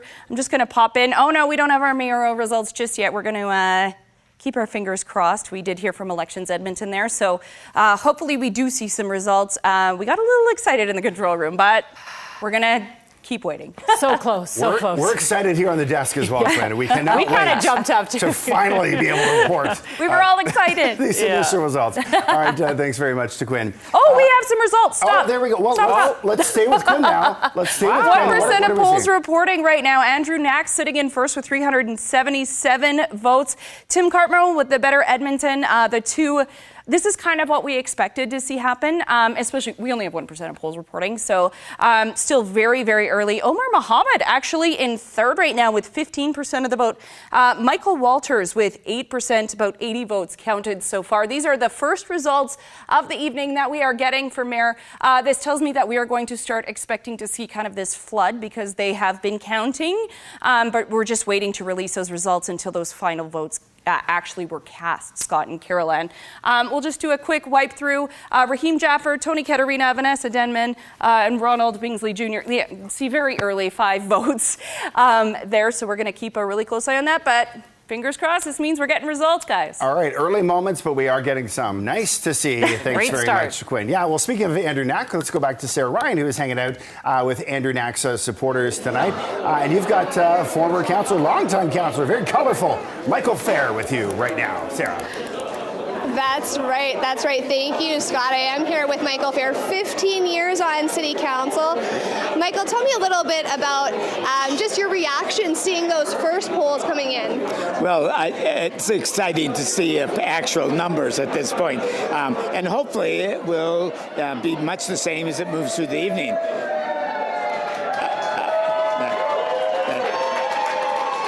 Cheering for you now, Michael. They do have Global on in the background. Yes, I know. And like everyone else here, I'm, of course, supporting Andrew and glad to see that that's starting to come in. I realize it's going to take some time for a lot of that to come in. But I think Andrew has done a really nice job on council, and I think in the election that he's kind of appealed to a broad spectrum of people, both in the older part of the city, but also in the new areas of the city, where many of the issues in new parts are very different. I mean, they're talking about wanting libraries and recreation centers, et cetera, and downtown about more safety. And I think he responds well to both of them. I think he's done a good job as a councillor. He's learned. I think he understands how the city works, and I think he knows how to get things done. And I think he does it in a way that's very effective and fairly quiet. I mean, he's not a showy kind of person, kind of thing in that too. But he's bright and he knows how to do things. Of course. Now, one of the things that Andrew has been campaigning on is that he's not taking big donations. It's a little bit of a David and Goliath show financially in terms of the campaigns. I imagine you might have seen something like that in your time on council. No, never. And I never thought that we'd see parties like this and the money that comes in. I think it's not a good way to go and that kind of thing. One of the benefits of the way we have done it, it does mean almost anyone could run for council or mayor if they so choose. It costs you practically nothing, $100 and some signatures or whatever. And I'm glad people do, even though some of those folks that run, you think, well, nah. But however, it's all part of the democratic process. It gives experience, and you learn how to deal. I learned how to deal with that when you have other people running. You got to be decent to folks. And talk to me, of course, this is the first year that we're seeing parties at the municipal level.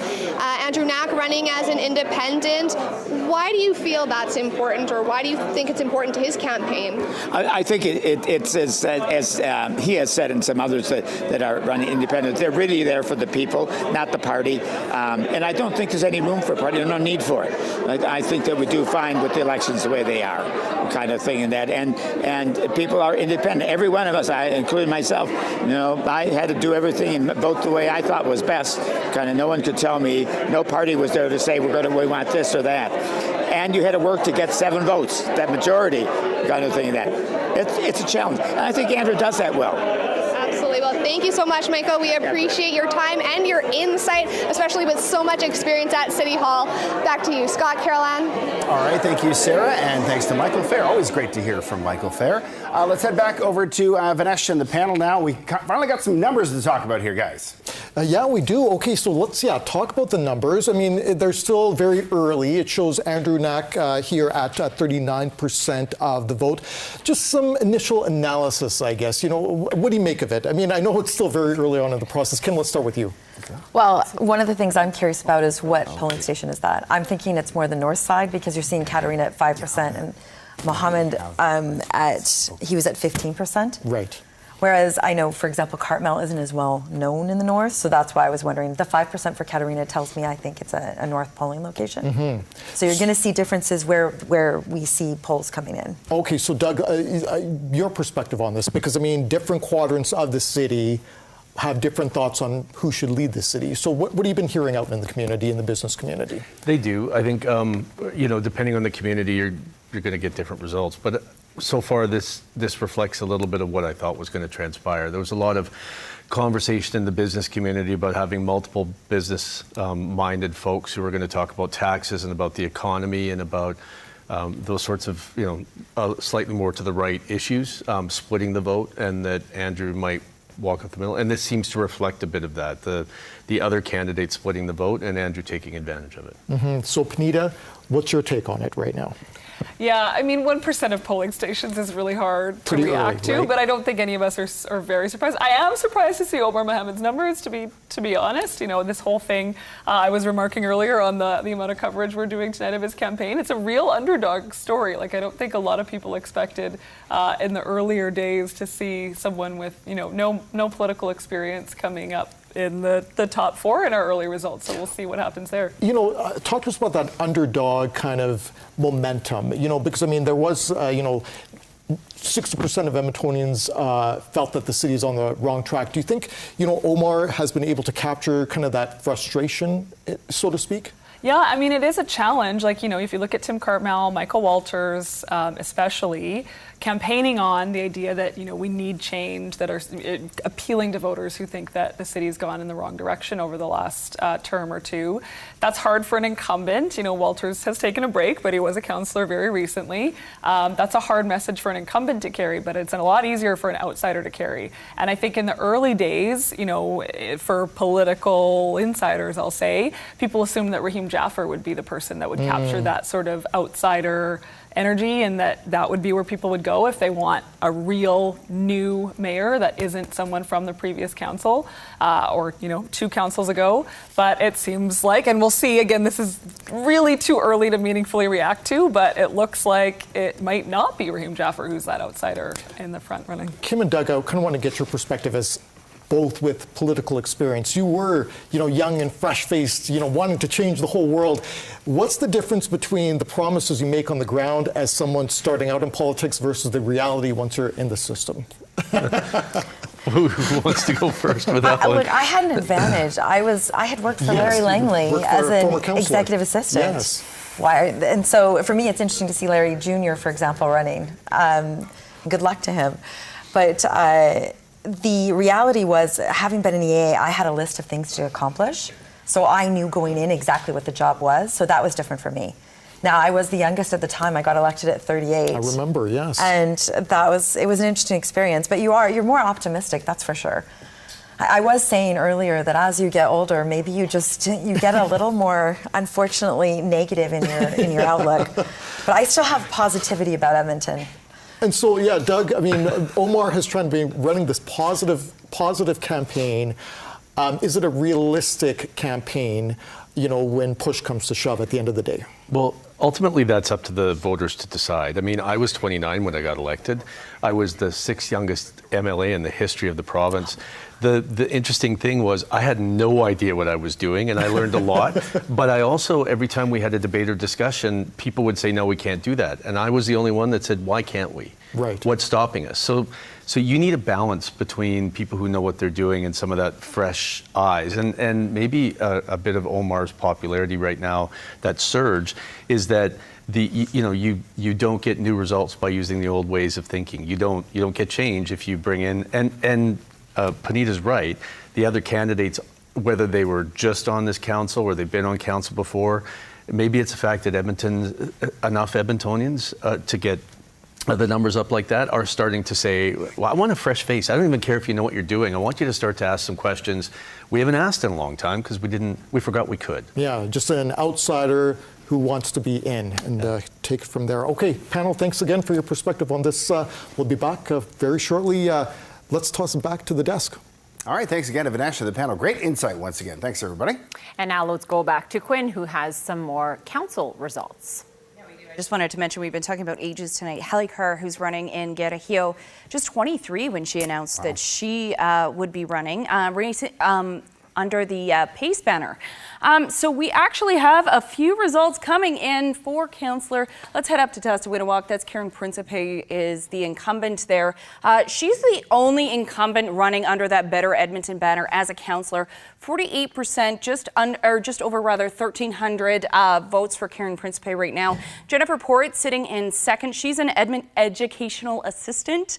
And then Fidel Amar in running under the PACE banner has 16% of the votes right now. Just 4% of polls reporting there. In Michael Jans is the incumbent in Papasteo. 64% of the vote right now. 5% of polls reporting 238 votes cast for him. Joshua Doyle under that Better Edmonton banner sitting in second. And Mark Hillman in the PACE banner, 7% or 26 votes for him. Mark Hillman really hitting social media hard over the last weekend specifically. He was going after infill and the infill in Papasteo. So these are the results we have for the councillors right now. Again, in Testawinawak, that's Karen Principe is the incumbent there, and Michael Jans in Papasteo. So we're going to be keeping a close eye, just 5% of polls reporting. So I'm going to send it back to you guys, and hopefully we can get you some more results very quickly. Scott, Caroline. Sounds good. Thank you, Quinn. All right, we are going to head back to Tim Cartmell's camp right now, where Morgan Black is standing by, and she is hanging out with one of Tim Cartmell's supporters right now. As once again, we're getting these early numbers in just 1% of polls reporting showing Mr. Cartmell in second place. Yeah, so we have seen that Tim Cartmell has his campaign heading tonight in downtown, and that made me wonder, okay, so probably there's some downtown supporters here. And we found one of those downtown supporters, Cameron Johnson with California Closets. Now, you are a business owner in Edmonton. Just take us into a little bit about your evolution here as a business owner in Edmonton. Okay, so I've owned businesses in Edmonton for about 30 years in total. And Edmonton is my home. I do business across this province, but I've chosen to live here. Well, we're happy to have you here. Happy to be here. So tell us about what you are most attracted to with Cartmell's policy. He obviously has a big emphasis on downtown, but also for business owners. Yeah, so being a business is a competitive environment, and living in a city that needs to be competitive. And Edmonton as a city right now, I travel a lot. I see a lot of this world. I have a separate home in Calgary. And Edmonton is hurting, quite frankly, and it's non-competitive, and it needs to change. And it was an easy answer for me to go to Tim on that. What do you think needs to change? There's a lot that needs to change right now. It's a big question. Yeah, yes. We have a city that relies primarily on property taxes. I believe that we're losing businesses in Edmonton to outside territory because the property taxes are out of control, and our downtown is hurting badly. And there's very little emphasis that's been put on the downtown recovery of the city. And we all know that any city that is worth its salt has a good downtown. And at this point, in my 25 years, this is the worst I've seen this downtown. What is it about downtown that's concerning to you right now? Like you're seeing safer street concerns? Yeah, it's a matter of safety. I live downtown, but when people are afraid to come downtown, just for safety reasons, then you see what we have today, and that is a lot of empty streets, a lot of homeless issues that don't seem to be getting much better, and they're afraid to have a business downtown. We see huge swaths of empty downtown buildings that businesses have given up and left. That is Cameron Johnson with California Closets, and also Tim Cartmell supporter joining us here from downtown Edmonton. Cameron, thanks so much for sharing with us. Thank you very much. It was a pleasure. Scott, Caroline? All right, thanks very much, Morgan. Once again at Tim Cartmell's headquarters tonight. Now let's check in with our panel with perhaps their thoughts on what we just heard, and also the relationship that exists between the city and the province. Yeah, and Scott, Caroline, I want to put things into perspective. This is the price of oil. We live and die by that here in the province. It closed today at $56.93. It was initially in the budget at $68. They dropped it at the end of August to $64. And so cities depend on so many grants from the province. Doug, I want to start with you because, you've been at that caucus table. The next council will have some challenges if the price of oil stays low, correct? Yeah. Oh, there's no doubt. You're going to have a tough time getting the province to come forward with some funding. It's not impossible. One thing this city is going to need to focus on is coming up with a very clear and concise plan like we did with the CRL. Business community came along and supported that. Panita led the charge on that. And the province came through. So it's not impossible, but But we're talking about a very stark reality, and I don't know that necessarily there's anyone that's going to come and save the city. It's going to have to make some tough choices, and even if it goes to the province to ask for some money, it's going to have to demonstrate first it's willing to make some tough choices before it goes to the province, because they're also going to be making some tough choices. So, Kim, do you think if council is elected and they're a progressive council, that with the financial realities that we're potentially facing, some of those progressive policies are going to have to be pushed to the side? Yeah, I think they are going to have to. I think the reality is they're going to have to look back at what our core services at the city, and then they're going to have to unfortunately make cuts. I don't see any way around it, just because of the financial picture when it comes to the province, but also the relationship between the province and the city of Edmonton hasn't exactly been great. So I think that's another factor in terms of trying to get that relationship and actually get more dollars for anything, let alone the fact that there aren't any dollars really that they're going to have. I mean, let's be realistic here. We've got a teacher strike right now, and we have healthcare issues. Right. And that is top of mind for a lot of people, especially Edmontonians. So when you're competing against those dollars, it becomes very challenging.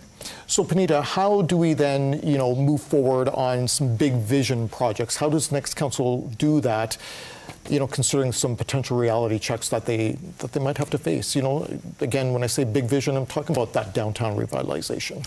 I mean, to be frank, I don't think this is a time for big vision projects. And I think you saw that in the platforms. I'm trying to think. I don't think anyone had any big vision projects or infrastructure projects in their platform. Even Andrew Knack, when answering a survey from Taproot on the bike lane question, said we should just stick to what we've built. So even, our most progressive mayoral candidate is saying, let's not plan more big infrastructure things. So at least it's good to see, for the most part, there's some realism about the infrastructure reality going forward. But we really still have to make some hard choices about, when it comes to operating the city, what we're going to spend. And I certainly don't think we can expect any money from the feds or the province. The feds are making big cuts too, and that's typically where we've gone to for major infrastructure projects as well. So I don't think Edmontonians should expect, if your neighborhood, if you're looking for a freeway expansion or something, you're not getting it in the next 4 to 8 to 12 years, frankly. Kim, I want to end with you. There's always that debate on core service versus non-core service. Do you think the next council will have to actually put clear definitions out there on what is a core service and what isn't? Because everyone has their different take on it. I agree, but I think they're going to have to knuckle down, and they're going to have to really focus in on core services. And for me, and I think a lot of taxpayers, what that is making sure that we can, clear the snow, that we have adequate law enforcement, that we have adequate fire, because those are considered core services, that we have a transportation system that is working for Edmontonians. And I think that's another big challenge, based on the fact that we have 3 different LRT systems, EV buses that have basically aren't working. And the last set of buses we bought was when I was on council with the big diesel purchase. So they've got some real challenges. They're going to have to focus back in. And so, Doug, how can, I've heard from previous councils that we need to invest in the city then to attract that private investment. But if, the provincial grants kind of slow down, how can you keep the momentum of the economy going? How can the next council play that role if the fiscal constraints are in place? Well, I don't think fiscal constraints mean that you won't be able to do anything. It just means you have to prioritize. And I'll be candid. I think this city and many other cities haven't been forced to prioritize for a long time and face any sort of cuts. So asking your questions about what those core services are, what the lines of business are, probably dropping some things where you turn around and say, province, you're going to have to pick this up because this is your responsibility and we're not covering you anymore. And then also looking for strategic investments that will ensure return on investment. So you can invest in infrastructure in a way that makes sure that you are still going to be able to attract new businesses, which grow the tax base. That's the critical element of growing out of this in a shorter time frame than 15 years. And that's going to have to be, some tough decisions, but it's not impossible. Other cities have done it. Panita?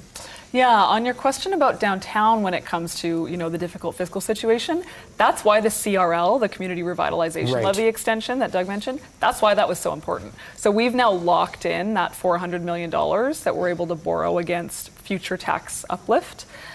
So we're safe there. So we don't have to tax more to make those necessary investments downtown, and that's why that was such a huge win, because there is no more new money from other orders of government. So that was a huge key win for us over this last council term, and I think now it's just buckling down and getting the basics right. It'll be interesting. There'll be a lot of work for the next council panel. Thank you once again for your insight. We'll be back shortly to all three of you. Let's send it back to the desk. All right, thanks to Videsh and everybody on the panel. Great insight once again. And we have some fresh numbers to share with you that just came in when it comes to the to voter turnout. If we want to take a look. Oh, I thought we had some sort of a board, but no, it's just no board. Just you, Caroline. Just me. All Caroline me. right now with all these right. numbers. So the final voter turnout number is 30.2%. So that is actually down from the last municipal election, which was 37.6%, and the lowest since 2007. I got to say, I'm a bit surprised hearing these numbers, given it's one of those elections that it seemed like the race for mayor was going to be pretty tight. We are seeing that in some of the early numbers we're getting here, but boy, 30% extremely low for a municipal election, especially, we didn't have an incumbent mayor, and because that usually draws people a wide open the race here tonight. So disappointing to see, but again, maybe some of those delays. We saw those delays earlier in the broadcast. We did hear about people walking away given 2-3 hour waits. So that could have potentially had something to do with these low numbers. I'm sure our panel will have a thing or two to say about that. Certainly. I heard them react. So, yeah. First, now, let's head over to Quinn Oler over at the results board with more on the race for mayor here in Edmonton and Calgary. Again, way more numbers coming in for Calgary at this point in time. Not exactly pouring in here in Edmonton, more of a trickle at this point, Quinn. Did you guys hear that collective groan from our panel? Not a good. It was like not head good numbers. thrown back, no, not the numbers that we were expecting. We are getting more updated numbers. Andrew Knack still sitting in that first place spot with 39%, 528 votes. I think we are going to be getting an update probably as I'm talking. It's going to update for us. We are hearing that City of Edmonton has updated those numbers. We're going to have them very shortly.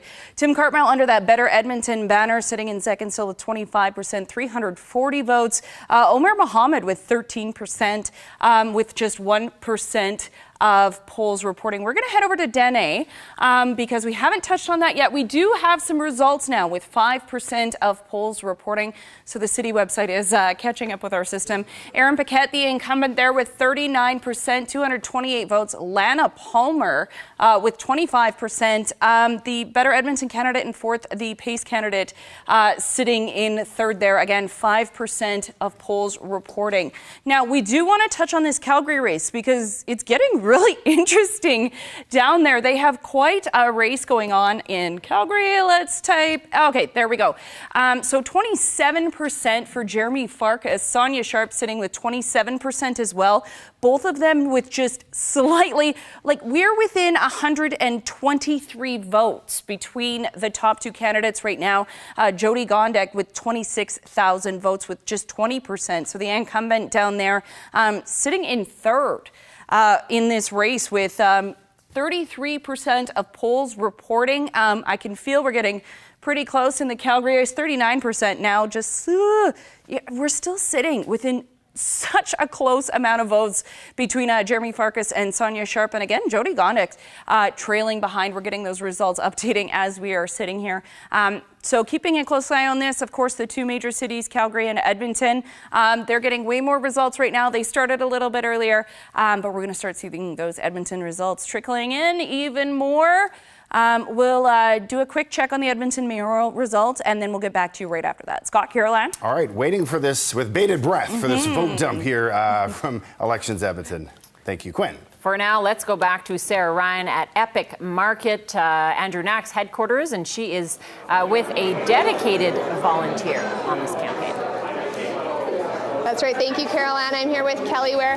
Kelly, tell me a little bit about how you got involved in this campaign. Yeah, so I've I've been a fan of Andrew for a bit. I was one of the people that when he said that he wasn't running for council again, it was like, okay, well, council, not mayor, maybe mayor, and was tweeting at him that if he decided to run, I was in. So here I am. Yeah.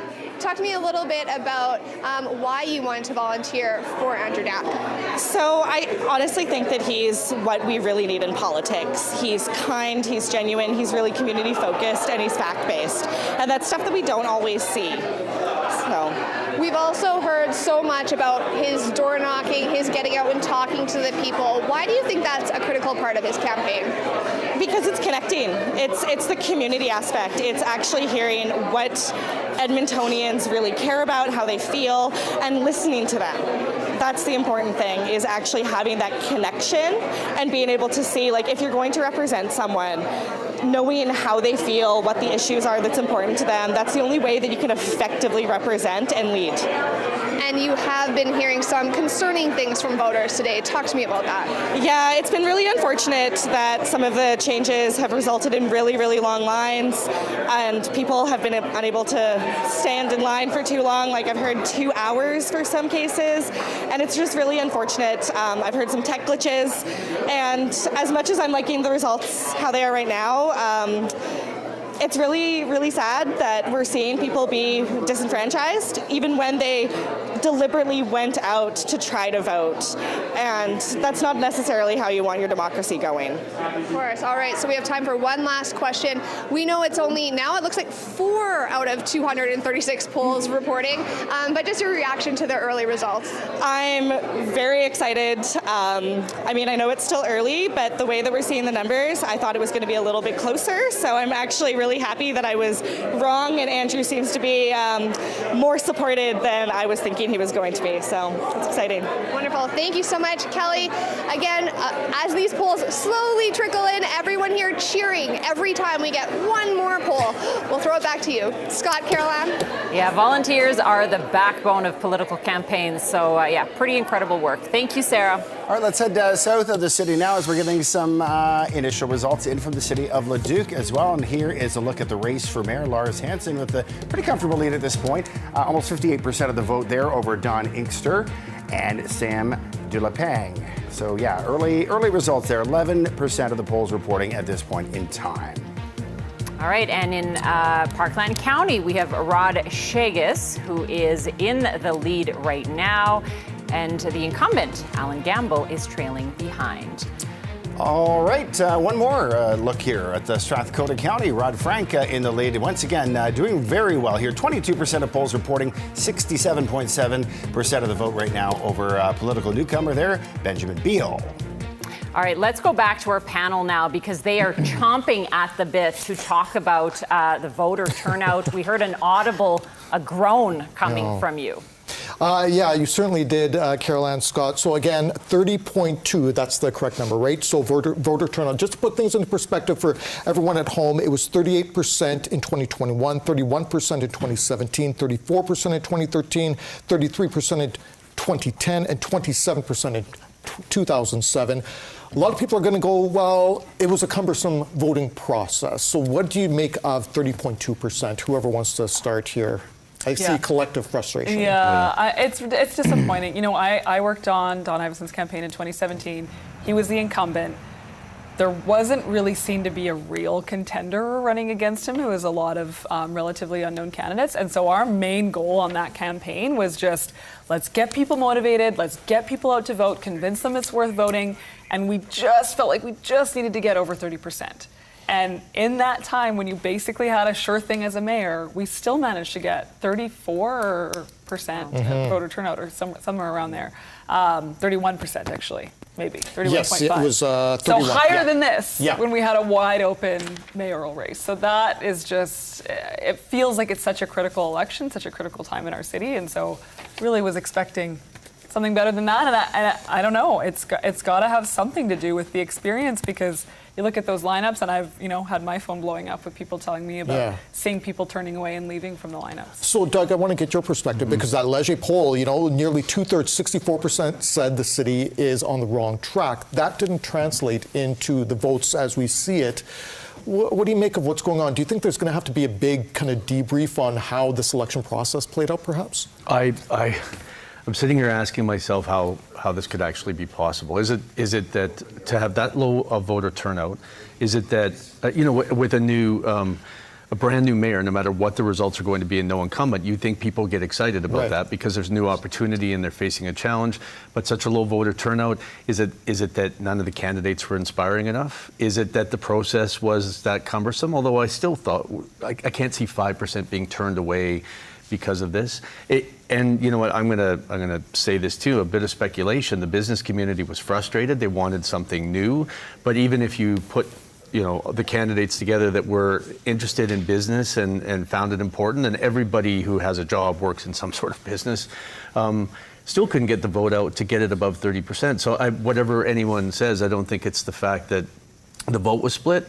We just didn't get enough of the vote out. So Kim, the next mayor and council, they'll say we've been voted in, we have our mandate, but can they really say that considering the mood of the city and the low voter turnout? How are they going to proceed with their agenda, whatever it will be? I think whoever is the mayor is going to have to reach out to the business community right off the bat. They're going to have to really make an effort, because I think that the results of all the polling did show a lot of frustration. And I think they're going to have to get out there and not just to the business community, but very visible. Mm-hmm. I know that people were very frustrated because what they were hearing from council, they felt was negative. So a lot of what we're seeing from those polls needs to be addressed by whoever that new mayor is. And it doesn't matter what stripe they are. I mean, one of the things I've always liked about civic politics and why I haven't been a fan of the party politics is the idea that, as in the civic arena, you can cross over and work together. It shouldn't be left, right, whatever. And so I think but this is disappointing. Well, Kim, we'll have to leave it at that for now, because we're going to go to our continuing coverage. Let's turn it back to Scott and Caroline as we continue our election night coverage here on Global Edmonton. To Vinesh and the panel as we look at the numbers that are coming in right now. Once again, pretty small, but a few more polls here reporting 2% of the polls right now as we look at these numbers. Andrew Knack currently with 34% of that vote, just over 650 votes there. Tim Cartmell with 28%. All right, Decision Edmonton continues, and we'll now be joined by viewers on conventional TV for Global News at 11.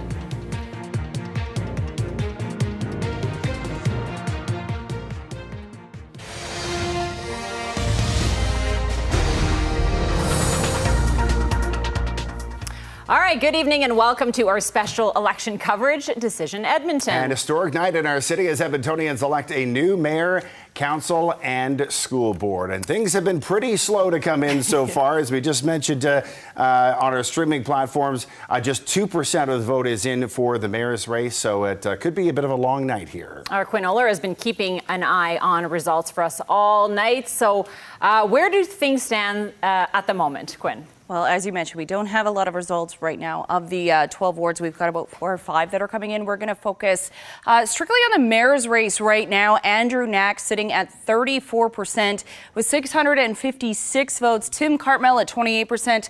And Omar Mohammed filling out the top 3 with Michael Walters sitting in 4th. Just 2% of polls reporting at this point in time. Tim Cartmell, the only mayoral candidate who's running under a party banner. We've been talking a lot about parties so far tonight, but the only mayoral candidate under that party banner is Tim Cartmell. 2% of polls are reporting, and we haven't seen much movement at all. This is exactly what it was when we had 1% of polls reporting, so keeping a close eye on this for right now. We're not exactly sure which polls specifically are reporting. Our panel discussing a little bit earlier tonight that could impact the results we're seeing right now. We'll have more on the council candidates coming up in just a few minutes. Scott, Caroline. Thank you so much, Quinn. All right, let's check in now with Morgan Black, who's hanging out at Tim Cartmell's headquarters at the JW Marriott Hotel downtown. So Morgan, with these numbers starting to trickle in, what's the mood where you are? Well, every time we see a member of the Better Edmonton Party or Tim Cartmell on the screen, the crowd gets very excited, cheering very loudly. But again, it's been a long wait for some of these votes, so people don't really quite know yet where everyone stands. Tim Cartmell is the only mayoral hopeful that is running under a party. He has all these candidates hoping to form government alongside him in City Hall. Now, we talked to a number of people today saying that they were interested in joining the Better Edmonton Party because they wanted to be part of a team. And Tim Cartmell has said that this is a non-partisan group, but he's hoping to form government in a way that will allow them to act as a united front and form similar discussions on similar issues. Now, Tim Cartmell is a familiar face. He's been in council since 2017, representing Southwest Edmonton, and again, he is the only mayoral hopeful running under a party. Cartmell has earned support from members of Edmonton's business community, and many of them have shown up here in downtown Edmonton. His platform including tax cuts for businesses, prudent spending, and downtown safety. Cartmell has been critical of the current council, the outgoing council. In an interview with Global News, he described them as, quote, a group of rather vindictive people. We spoke with Cartmell earlier today. As he voted, he said he was excited about the way that he'd run his campaign. We haven't yet heard from Tim Cartmell tonight. We've heard from his campaign manager that they're hoping for some more votes to roll in, but that has been some, pretty slow going, as Quinn has been telling us all night. So we are hoping to get those election numbers soon, and then likely we will hear from Tim Cartmell once we get more information. But until then, this crowd is just sitting tight and waiting to find out how many or if any members of the Better Edmonton Party will be sitting in council chambers next. All right, Morgan Black hanging out with Team Tim Cartmell tonight. Thank you, Morgan. And now let's go over to Sarah Ryan, who is at Andrew Knack's headquarters at Epic Market. That is just off White Avenue. Sarah, only 2% of polls reporting, but Knack is in the lead at the moment. That's got to feel good for the crowd down there. Absolutely. We have been here since 4 o'clock this afternoon, and I wouldn't say it was an especially tense environment earlier, but as soon as that very first poll was reporting, the tension was gone. People were cheering every single time a new poll is reporting and continues to show Andrew Knack in the lead. Everyone here is cheering, clapping, big smiles on everyone's faces. They are very relaxed. Now, we have been interviewing supporters of Andrew Knack all night, and they keep saying the same things, that he really took the time to go to the doors, to go out in the community, even as a mayoral candidate, to meet people where they were at and get their thoughts. Now, him and Tim Cartmell, both on the existing council that has had some complaints, but they feel that by speaking to people and hearing what's wrong with the existing council, Knack has been able to separate himself. His supporters have also said that he's very down to earth, very respectable, trustworthy. These things keep coming up with the different people that support him, of course, including his parents, who we spoke about earlier. Now, Andrew Knack has a long history on Edmonton City Council. He is the longest serving councillor, representing the West Ward of Nakota-Eastka since 2013. That is 12 years. He served under 2 mayors in his time, both Don Iveson and Amarjeet Sohi, and this could be the year that Andrew Knack takes that title himself. Back to you, Scott, Caroline. All right, thank you, Sarah. Okay, we're starting to see a little bit more movement in the polls now. 3% of polls reporting Andrew Knack pulling ahead here with 37% of the vote. Tim Cartmell is in second with 28%, followed by Omar Mohammed at 14%. All right, the results are slow, but at least they're starting to come in now. All right, let's head to Eric Bay, who's hanging out at Omar Mohammed's camp, headquarters at Sahara Mediterranean Restaurant. So, Eric, as we see some of these early numbers come in, what's been the response there? Yeah, Scott, Caroline, response very positive here. We've big cheers from the crowd when those first polls finally came here and saw Omar Mohammed in about 3rd place there. Now, we heard or spoke with his campaign manager just off camera before this, and he mentioned that it was very hard for them to get support early on. They've been doing this for about a year now, didn't have really any avenues to build that name recognition. This is obviously Omar Mohammed's first time running in any sort of campaign, so they went very heavy on the social media media. Lots of videos with sort of a humorous bent to them, including him rapping about his mayoral run. And since then, he's seemed to gather quite the following. Earlier on in our stream, there was quite the crowd behind us, very loud, energetic, and they were all like that throughout the evening. Now people are starting to clear out and head home. But again, a very positive sentiment around here. Mohammed did address the crowd about an hour or so ago, and he'd said he felt, win or lose, that the message had touched people, and he feels like they have created some change and believes that that is being shown with the vote share he has gained so far. So again, feels like very much win or lose here tonight. Still don't have a ton of polls coming in, but they feel great about how this campaign has gone, particularly for a first-time candidate. Scott, Caroline. All right, thanks very much to Eric Bay hanging out at the Omar Mohammed camp tonight. Now, a big story tonight, of course, has been the long lines at voting stations and delays in the release of results. We did check in with mayoral candidate Michael Walters at his campaign headquarters. He brought up concerns about those long lines we've been seeing at polling stations right across the city and the frustration being felt by Edmonton voters. It's unfortunate that things took this long. You know, we heard some stories today about people, waiting a long time, and then some people giving up. You don't like to hear those stories. You want to make it easy for people to vote and participate in municipal elections, particularly because those often have the lowest voter turnout.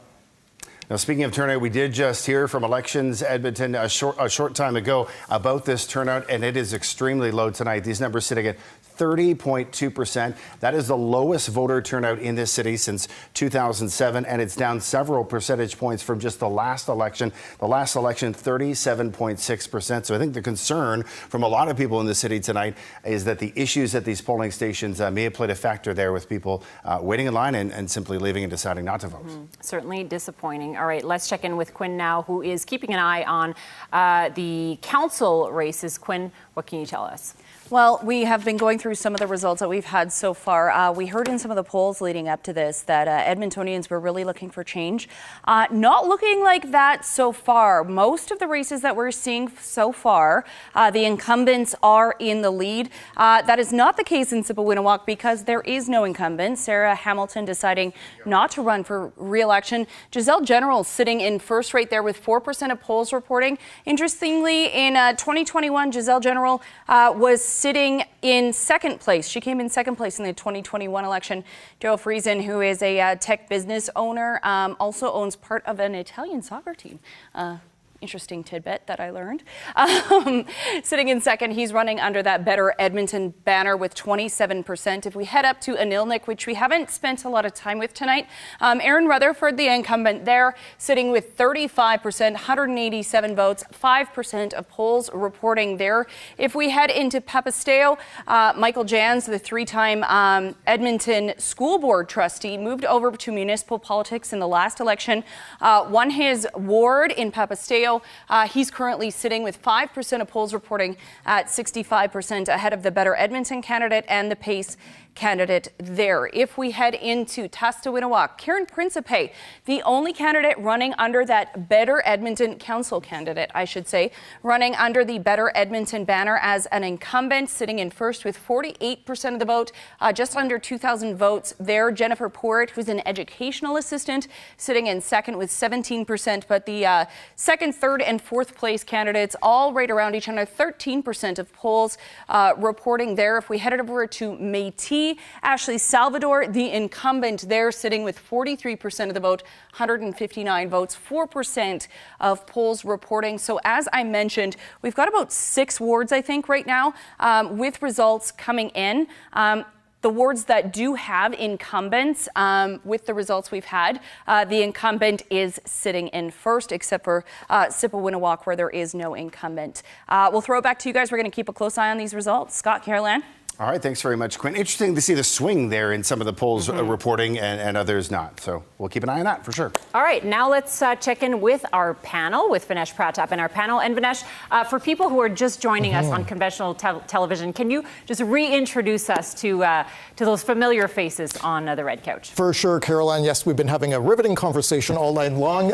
Joining us is Penita McBride, the outgoing chair of the Downtown Business Association, Kim Krischel, former councillor, entrepreneur, and she ran for for mayor last go around, and Doug Griffiths, former Alberta cabinet minister and CEO of the Edmonton Chamber of Commerce. All right, so it looks like we have a 1-2 race right now, but Knack is in the lead, but, we've had previous polls that said, 64% that said that the city is on the wrong track. What do you make of the results that are coming in, even though they are quite preliminary right now? Kim, let's start with you. Well, I think we've talked about this previously, but vote splitting will be a factor. So if you see a situation where Andrew Knack is our next mayor, I think a lot of people are going to be talking about the fact that there were so many candidates that were running that were centre-right. So we'll see what those numbers show out. I think what's interesting is, if you look at the money that was put in and how much dollars were raised, Tim Cartmell certainly was the big player. And we're not seeing that translating yet, but it's very early in terms of what we're seeing for polling stations. I also think the polling stations that we're seeing are more from the north side. Right. Where I did not see a big Tim Cartmell presence, nor did I really see a huge Andrew Knack presence either. But I think those are... We'll see how this goes, but I think vote splitting is going to be one of the big factors. Doug, what do you make of this? Because, Tim Cartmell raised a lot of money. It showed that, there were certain segments of the city that were, wanting change via his leadership because he wants to present a different council. What do you make of kind of the preliminary results right now? I'm going to take a while still to digest this, because essentially we have a really close race between two incumbent candidates who are on the last council but have two very different, distinct visions, and a low voter turnout. So I think there are going to be books written on this, because because you've got incumbents with different visions about what the city should do with a low voter turnout. So was it uninspiring for them that they are incumbents, or did they not communicate the vision quite enough to get more voters out? Regardless, I agree. I think there's still a lot of votes to come in, and it's close enough that we'll see how this pans out. But to me, the story still today is a bit about the low voter turnout when you can have a brand new mayor and some new councillors. And the fact that people were so upset with the existing council, and that's what the poll said, to see so many incumbents getting elected and the party's not doing well at all, I think is... I said there'll be a book or two written on this. I want to expand on something you said, Doug, to Panita here. Was this an exciting campaign? Did it invigorate the Edmonton population, do you think? Looking back on it now. Yeah, I really don't think that it was. And I heard that it was a common refrain among, friends and family and colleagues. I don't think people were feeling particularly inspired. I don't think it's entirely the fault of the candidates and the campaigns, because it is just a really hard time. It's a hard time for municipalities across the country, not even just Alberta. The problems we're facing are really deep and not inspiring to think about, you know what I mean? It's there isn't a big shiny LRT line we were able to sell and get people excited about a decade ago. It's a different time, and it's frankly, provincial politics are really dominating a lot of people's minds. We were talking earlier about the teacher strike, and healthcare issues are kind of dominating what's on people's minds. And again, we're all still digesting this low voter turnout, but I do think it's that uninspiring factor is one of them for sure. And we'll keep on talking about as the results come in. Thank you, panel, once again for your insight. We'll get back to you shortly. Let's turn things back to Scott and Caroline. All right, thanks everybody for that. And let's take a look now at some final results here from Parkland County. As you can see in the top right corner, 100% of polls reporting. And the next mayor of Parkland County will be Rod Shagus. As you can see. Yep. Yeah, Rod Shagus there. And you can see the check mark there beside his name. That will tell you when we are electing candidates tonight. That's a former mayor beating the incumbent mayor. Now let's take a look at the city of Leduc. Lars Hansen is in the lead right now with 56% of the vote.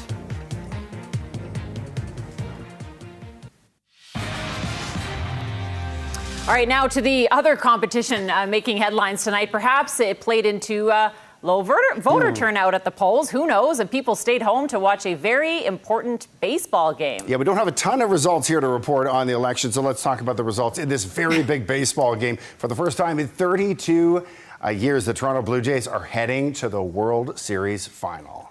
Here comes the 3-2. He got him! What a moment. We missed it as we were here broadcasting the election results, with the Jays beating the Seattle Mariners 4-3 in Game 7 of the American League Championship Series. Toronto rallying from 2-0 series deficit and coming back from a 3-1 hole in tonight's game. George Springer hitting a 3-run homer in the 7th inning to give the Jays the lead, which they would not relinquish. What a moment. This means a lot, you know. We're working so hard for this, and thank the fans for bringing the energy. We need you guys. We need the energy every day. For me personally, I give all the credit to the guys that are on the stage. It's such a collective effort with these players, this staff, this front office, and these fans. Toronto going absolutely wild. As you can imagine, tonight the Jays will face the LA Dodgers in the World Series final, Game 1, Friday in Toronto. All right, it is time for a break right now, and we will take a live shot at former Mayor Don Iveson, who is at Andrew Knack's campaign headquarters tonight. Stay with us. We'll be right back with more election results and analysis.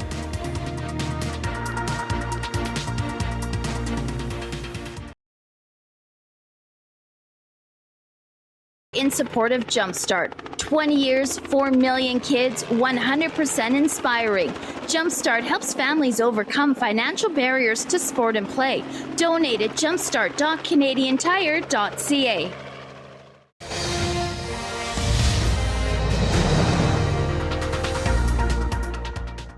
Welcome back to Decision Edmonton, our live coverage of the election results tonight as we continue to wait for really the vast majority of votes to come in here in the city of Edmonton. Some wards are showing results. Some are showing no results at all here 3 hours and 20 minutes after polls closed. Again, still waiting for some results, any results in a number of the wards here in the city. Definitely a bit of a different situation down in Calgary. Let's check in with Quinn Oler for more on those results. Obviously, they're much more ahead of us here with more than 50% of polls reporting. And we're seeing a shift in voter behavior. Yeah, we definitely are. There's a bit of a message, I think, being sent down in Calgary. We'll get to that in just a minute because we did get some updated mayoral numbers here in Edmonton, so I just wanted to bring this to your attention. Andrew Knack still sitting in that first place with 35% of the vote, 1,300 votes. We're still sitting at 3% of polls reporting, but slowly again, these results are trickling in. Tim Cartmell still sitting in second with 29%. Okay, let's head down the QE2 to Calgary, if I can find it on my magic board. The mayoral race. This is the upset we've been talking about so far tonight, with 54% of polls reporting. It's a two-way race right now, and it does not include incumbent Mayor Jyoti Gondek. She's sitting at 20% right now with 41,000 votes. But Sonia Sharp, who's a part of that community's first party down in Calgary, sitting in second with 26% of the vote, and Jeremy Farkas with 54,000 votes. Now, I did bring my piece of paper because I didn't study Calgary numbers as much because I thought we were going to be focusing more on Edmonton, but the storyline down in Calgary is one that is definitely interesting. I just wanted to point out Jyoti Gondek won the mayoral race back in 2021 with 45.17% of the vote. So a very significant win for her compared to Jeremy Farkas, who was sitting in second back in 2021 with 29% of the vote. He was a city councillor before that back in 2017. And then Sonia Sharp coming out of the woodwork here. This is her first time running for mayor, but was a councillor back in 2021. Jeff Davidson, we're just getting more. 63% of polls reporting. And Jyoti Gondek, again, still sitting in third. We're not seeing a lot of movement when it comes to the percentages. So we're going to keep a really close eye on this. I'm not sure how many people expected this to be the situation down in Calgary. I believe we do have some updated numbers for voter turnout down in Calgary. I will get those numbers for you as soon as I can. But quite the storyline down there. So we're going to be keeping an eye on Calgary's numbers as well as we wait for ours. We did get the results there. About 2 hours before we started getting numbers in Edmonton. Now, I am being told that we do have a few more updated numbers. 3% of polls reporting that, again, Andrew Knack still sitting in first with that 34%. Tim Cartmell in second with 29%, followed by Omar Mohammed and then Michael Walters filling out the top 4 right now. 3% of polls reporting, but those numbers are slowly starting to come in a little bit faster than what we've seen so far tonight. Scott, Caroline. There you have it, the very latest information for our viewers from our Quinn Oler. All right, let's check back now with Morgan Black, who's hanging out at Tim Cartmell's watch party at the JW Marriott Hotel downtown. And Morgan, you're joined now with a Better Edmonton candidate, Mike Elliott, who's actually running in Cartmell's old ward. Yeah, and Tim Cartmell actually just showed up to some big applause from the crowd. They have been patiently waiting for him to arrive, and he came in, big round of applause, and then now is kind of mingling with the crowd. But we did manage to snag Mike Elliott away. He is running in Ward Pahesawan, which is, of course, Tim Cartmell's former ward. Mike, you have a long history in Edmonton. You're a man of, a police officer, then you sat on the association as well, but now you're going to run for council. So what was it that kind of drew you into this bid for a seat at council? Well, I can say I've always been interested in politics given my past with the police association, but one of the things I want to do is develop relationships with various members on city council, and one of those people is Tim Cartmell. And when Tim approached me, he said, Mike, we're putting a team together of various individuals with certain aspects that they can bring to the community. And he said, Mike, with your governance experience and public safety experience, I'd like you to be part of our team to run for city council. So in essence, that's why I'm here. So being a former police officer and obviously your history with the association, what do you think is the most tangible thing that a municipal government could do to address those public safety concerns, those downtown concerns? I think one of the things I can start right off the hop is like building the relationship back with the Edmonton Police Service. From my perspective, the relationship between City Council and the police service is fractured, and it's time to repair those relationships, because that way we can actually work together, because we know what's important here in the city. Furthermore, is building those relationships with the provincial government and the federal government, because we all know the issues, not just in crime and disorder, but we're talking about homeless issues, mental health issues. It's going to take a holistic approach, and it's going to take help from all levels of government. So building positive relationships truly will make a difference from my perspective. So we talk a lot about those relationships. Obviously, we knew that the current council had a very tumultuous relationship with the police commission and also oftentimes the provincial government as well. So beyond those, making the relationships better, what do you think you could do from like a policy perspective to create that collaboration, to create that change? Well, once again, we're talking about the collaboration is bringing all people back to the table. So I find that sometimes we're looking not inward, and we need to get different aspects. No difference in the team. When I look at what Tim Cartmell put together, you have an issue, and you need to look at it from a different lens all the time. So I may bring it from a policing perspective. We may have a different lens from a cultural perspective. We may have a different lens from a religious perspective. So having a different perspective at the table so we can collaborate and actually acquire a solution, not just a one-stream solution. And that is Mike Elliott, who is currently vying for a position in Ward Pahesawan, but obviously we are waiting for those election results, so he's probably going to be hanging out a little bit while still. Caroline, Scott. All right, thank you so much. And Mike Elliott, as we just saw there, sitting in second place right now. All right, time for a quick break. Let's hope that as we're on break here, we might get some more results rolled in. As Decision Edmonton continues here on Global Edmonton, we'll have more election results and analysis coming up right after this.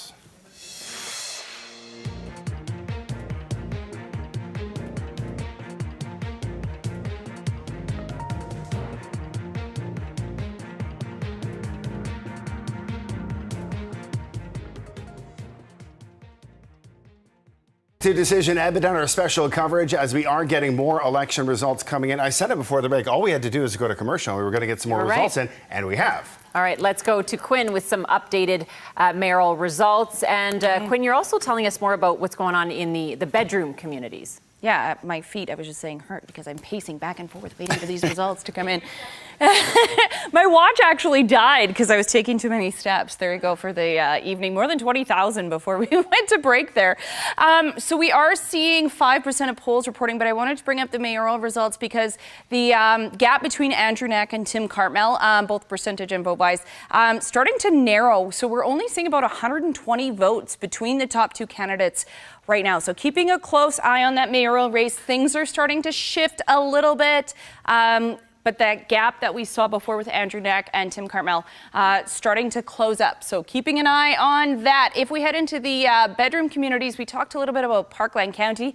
Unfortunately, I don't have them on my touch screen, but Rod Shagas out there, the former mayor, not the incumbent in this election, winning out there. He's been elected. I think he's the only one that we've actually declared at this point in the evening.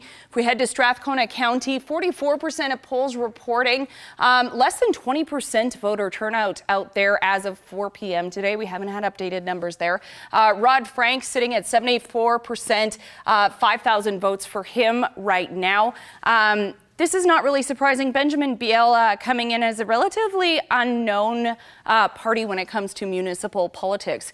When we head into Fort Saskatchewan, they were getting the results very quickly, but things have really stalled out there. We've got about 2/3 of the election results right now. Lisa Mackin sitting in first with 62%, Jibs Abatoy with 38%. If I can make it work, down into Leduc. See, I have to use my magic pen. Lars Hansen, who is a two-time council member, the Leduc mayor not running, incumbent not running, this time around 56% right now, with 56% of polls reporting. Again, Lars Hansen, a two-time councillor before trying his hand at the mayor's seat. So we have these results, again, slowly trickling in.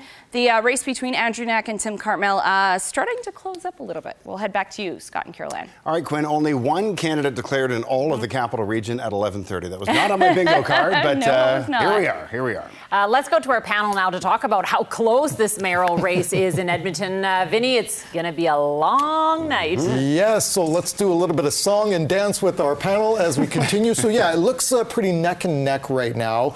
Whoever ends up becoming the winner, I mean, this city is going to be, I guess, divided over the next council, over the next mayor. Kim, let's start with you. How can, the next mayor, whoever that person is, move forward with their agenda, considering that there's a lot of discontent out there, one way or the other? Well, I think the first thing they're going to do is have to build a coalition with whoever gets elected on council, because the mayor's only one vote. Right. I think people sometimes forget that. Then I think they need to go, as I already mentioned earlier, and communicate with the business community, because that's part of the divide here. But I think they also are going to have to talk about core services and really focus in, because when we were talking about taxes earlier, I mean, there are people who can't afford the taxes now. Like, they've gone up significantly. So there are lots of issues this new mayor is going to have to do, but I think outreach is going to be the biggest thing. So who's ever sitting in that chair is going to have to be out there working really hard to communicate with their council and build a coalition around key issues that do resonate with Edmontonians. They're going to have to get some excitement about our city too. Just because we're challenged budget-wise and debt-wise doesn't mean that we don't need to roll up our sleeves and have our elected officials move forward with innovation and new ideas. So Doug, quickly here, our segment is a little bit shorter. What will the business community be looking for from the next council, whoever is in the mayor's chair? They're going to be looking for somebody who's going to work with them and support them. I mean, I think if I've only been in this role with the chamber for a couple of years, but I think I summed it up at the last State of the City address. This council, whoever gets elected, needs to recognize the business community is not the enemy. We are trying to help grow this economy, and we're only going to get out of this situation if we're working together on this. And Panita, will the next council, will they have to tackle downtown? Or, what if they don't? What if they can't find the fixes to the problems that ail downtown? Oh, that's a big question. I think, realistically, when we do surveys of, why people aren't coming downtown, what would make them spend more time downtown, it is issues of crime and safety and social disorder and construction impacts and how brutal it is to get in and out of downtown. Yeah. So whoever's coming in, if they don't tackle those two issues, we're in big trouble. And that's not just downtown. That is the entire city. Yeah. There'll be a lot on their plate, whoever becomes next mayor. Panel, thanks again for your insight, and hopefully we'll get back to you soon. Let's toss it back to the desk, Scott and Caroline. All right, our thanks once again to Vinesh and the panel.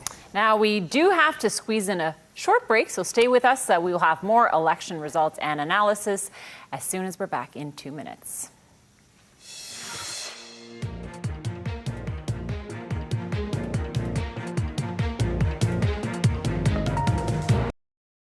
All right, welcome back to our special election coverage decision. Edmonton, we've been going for what, almost 3 hours here, Scott? Almost 3 hours now. And the big story really tonight has been the slow results here in the city of Edmonton. Let's head back over to Quinn Oler at the results board. And Quinn, at last check, the city of Calagary for the mayoral race had 68% of polls reporting. Here in Edmonton, we only had 5. Big difference there. A huge difference, and hours difference in the speed that we've had some of these results. Let's head to Calgary, because quite the story heading coming out of that election down there right now. As we mentioned, 68% of polls reporting. Jeremy Farkas is currently sitting in first, with Sonia Sharp coming in second, a councillor and former councillor.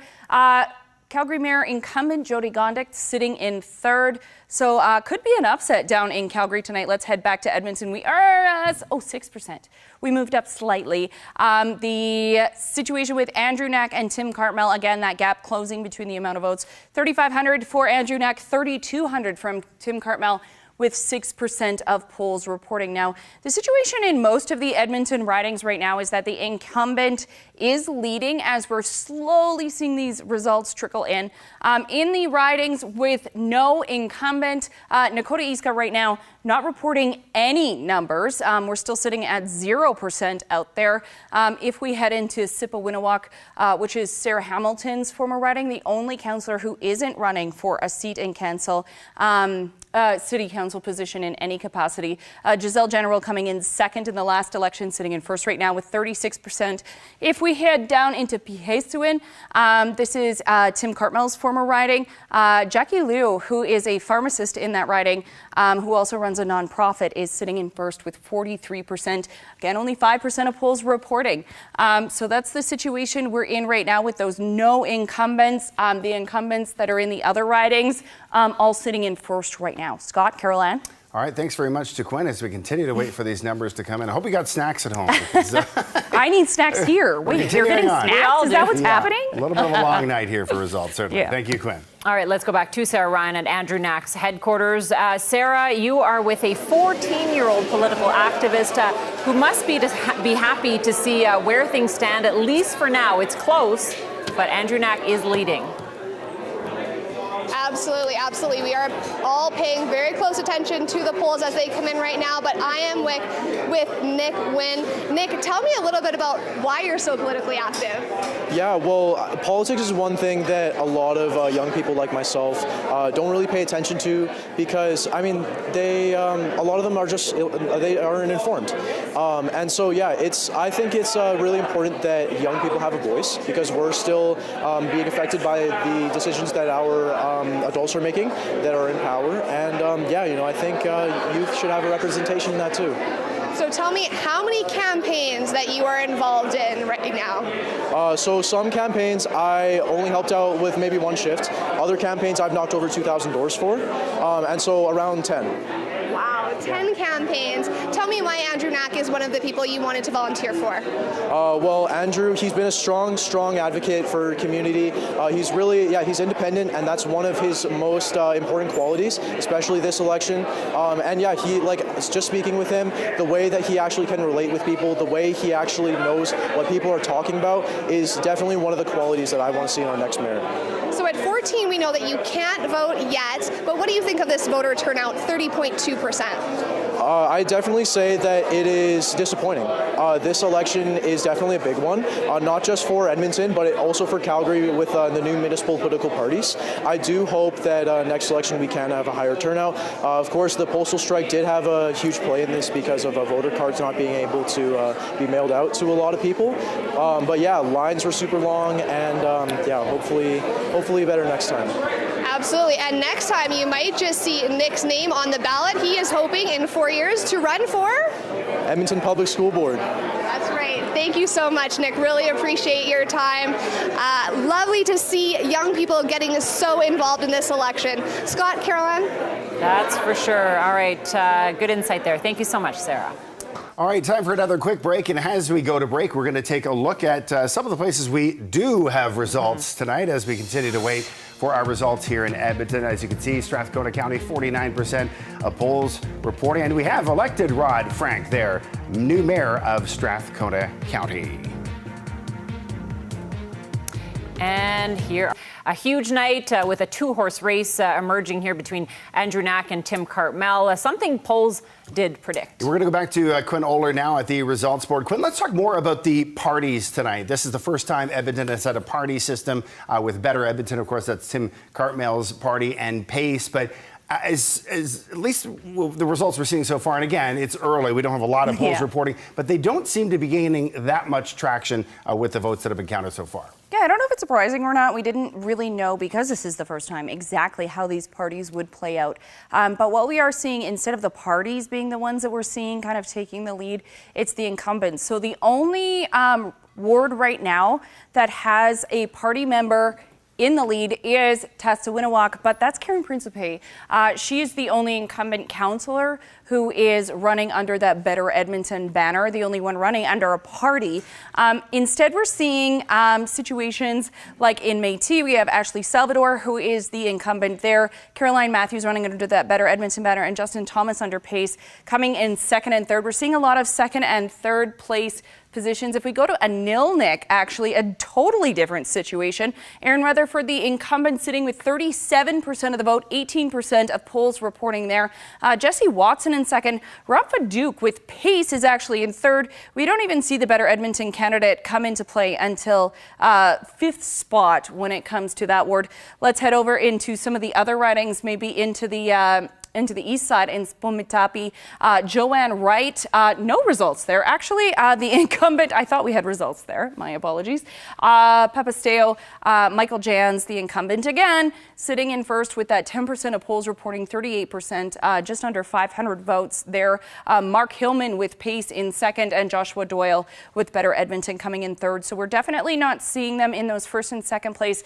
What we really are seeing come into play is the incumbent. Let's hit one more. I have a few more seconds in Métis. Ashley Salvador sitting with 43% of the vote, with 4% of polls reporting Caroline Matthews in second. Justin Thomas, I think I already hit Métis as I'm poking around the board. So we are seeing those parties not sitting in those first and second positions, except in Tassawinawak with Karen Principe. Scott, Caroline. All right, thanks to Quinn as these results continue to drip in. I think the trickle has turned into a drip. It's even I slower think now. we call it a sprinkle. Yeah. All right, thanks, now Quinn. let's check in with our panel. Vinesh, Panita kind of touched on this earlier, but what are the top issues in this campaign? I mean, there's certainly no shortage. Oh, yeah, there are a number of issues. Caroline, we'll get to that in a moment, but I want to first talk about something that Quinn pointed out there, kind of the vote split that we're seeing at the council level. So quickly, Panita, what do you make of that? I mean, it shows that there's a lot of divide out there.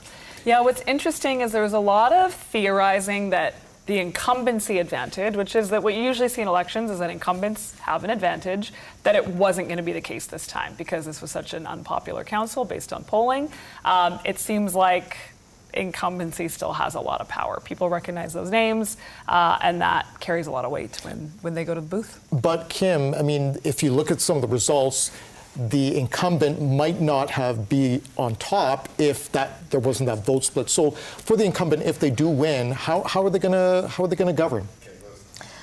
Well, it's going to be interesting. I mean, right now we'll see. I will say name recognition is the biggest factor for people vote for who they know. So that is a huge factor for an incumbent. So they have a big advantage. But on this vote splitting, I think what's interesting is the fact the two parties are splitting. So they didn't work together. And they're all on center-right. Right. So this is another thing that you're seeing. Panita and I were talking about this. I think that is a problem.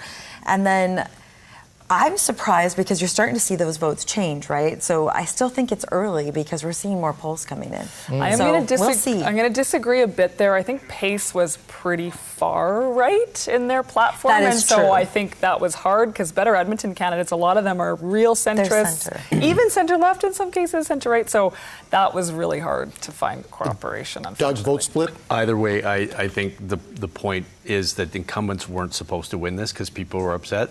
And if the province tried to get some parties together to bring the right together, it actually, far right or middle right, I think that's what got the incumbents elected in some cases. Okay.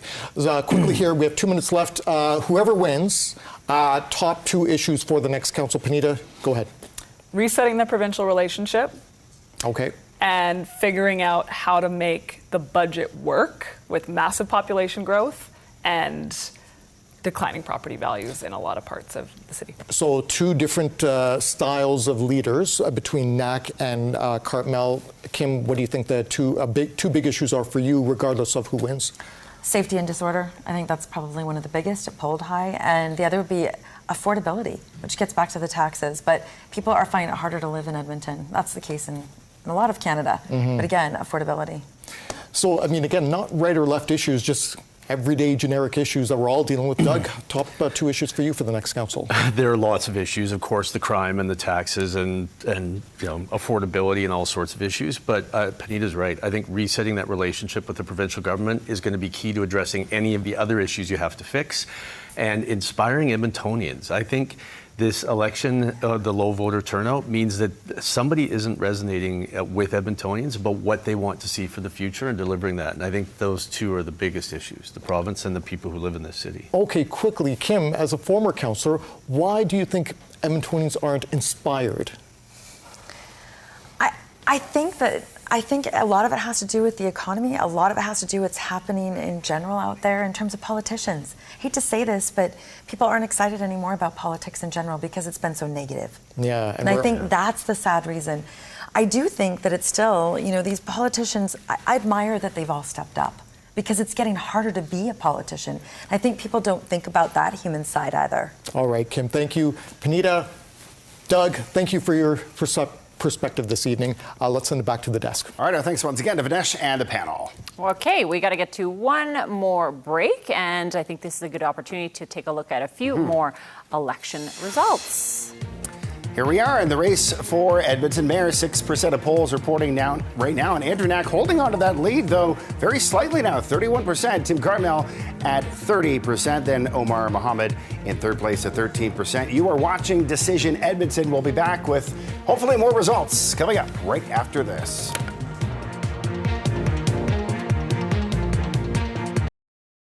Decision Edmonton, our special election coverage as we continue to wait for some of these results to come in. Going on 4 hours now since polls closed or were supposed to close, because as we know, many of them stayed open late because of those long lines. We saw big voting delays across the city. We've been covering these elections for a long time. I can't remember one where we hadn't declared a single councillor in 4 hours' time, but that is the case here tonight. And some wards have zeros right across the board, so no results at all. Let's see if there are any changes to tell you about. Our Quinn Oler is keeping an eye on things. We'll check in with her one last time. Yeah, let's start out with the mayoral race right now. Andrew Knack still sitting in first with 34%, 7%. Last time it was only 6%, so slowly we are getting these results. Tim Cartmell sitting at 29% with 3,907 votes. So if we look at the vote counter, it's actually starting to close up a little bit. About 600 votes between Andrew Knack and Tim Cartmell. Omar Mohammed sitting in third right now with 12%, and Michael Walters with 12% as well. Very close between the third and fourth candidates as well. We do have results now for Nakota Iska. This is one of the wards where we've been waiting for results all evening, and we finally do have a little bit. This is the only ward right now that has a better Edmonton candidate sitting in first, except for Testawinawak, which is Karen Principe, who's also an incumbent. What we've seen throughout the night tonight is the incumbents so far all leading their races, but there is one I'm going to bring up in just a second where it's very, very close. Reid Clark, the former CEO of the Edmonton Stingers, sitting in first right now with 5% of polls reporting 37% of the vote. Raja Magay, who's sitting in second, actually a policy advisor to Andrew Knack, and this is Andrew Knack's former ward. He's held it since 2013 before deciding he was going to run for mayor. Let's head over to Métis with Ashley Salvador. I wanted to show you this because with 8% of polls reporting right now, Ashley Salvador and Caroline Matthews, the better Edmonton candidate, are both sitting at 40%. There's only 3 votes right now that are separating the two of them. Let's head into one of the areas where there is no incumbent in Pihesuan. Jackie Liu is actually a pharmacist in that area. Michael Elliott, the better Edmonton candidate, sitting at 29%, 5% of polls reporting there. Heading up to Anilnik, that's Aaron Rutherford's riding. We are getting 23% of polls reporting the highest number that we've seen all night.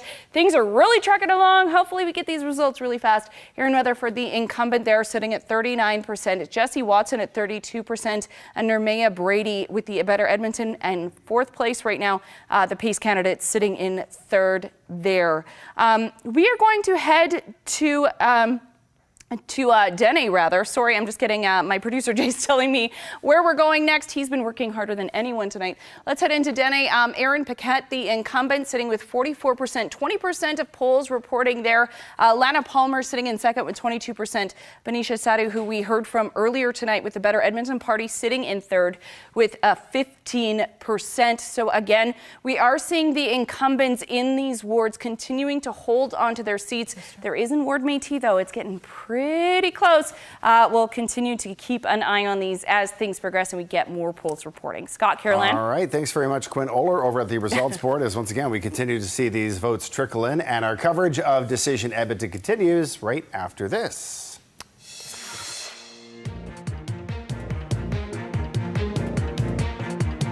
Long night of watching and waiting as we have to close out our Decision Edmonton broadcast. Results here have been coming in really at a trickle the entire course of the night. Yeah, 4 hours after polls closed, we are nowhere near close to calling this race. Here's a look at how things look in Edmonton right now, with Andrew Knack still in the lead with 34%, followed by Tim Cartmell. And here are the other, some of the other contenders, top contenders here in this race. Raheem Jaffer trailing with 5%, Tony Caterina with 4%. The counting of the votes is actually going to stop here in 1 a.m. In less than an hour, and it's going to resume tomorrow morning at 9 a.m. with more results. Unlikely tonight. We're going to have to wrap up our coverage. We do want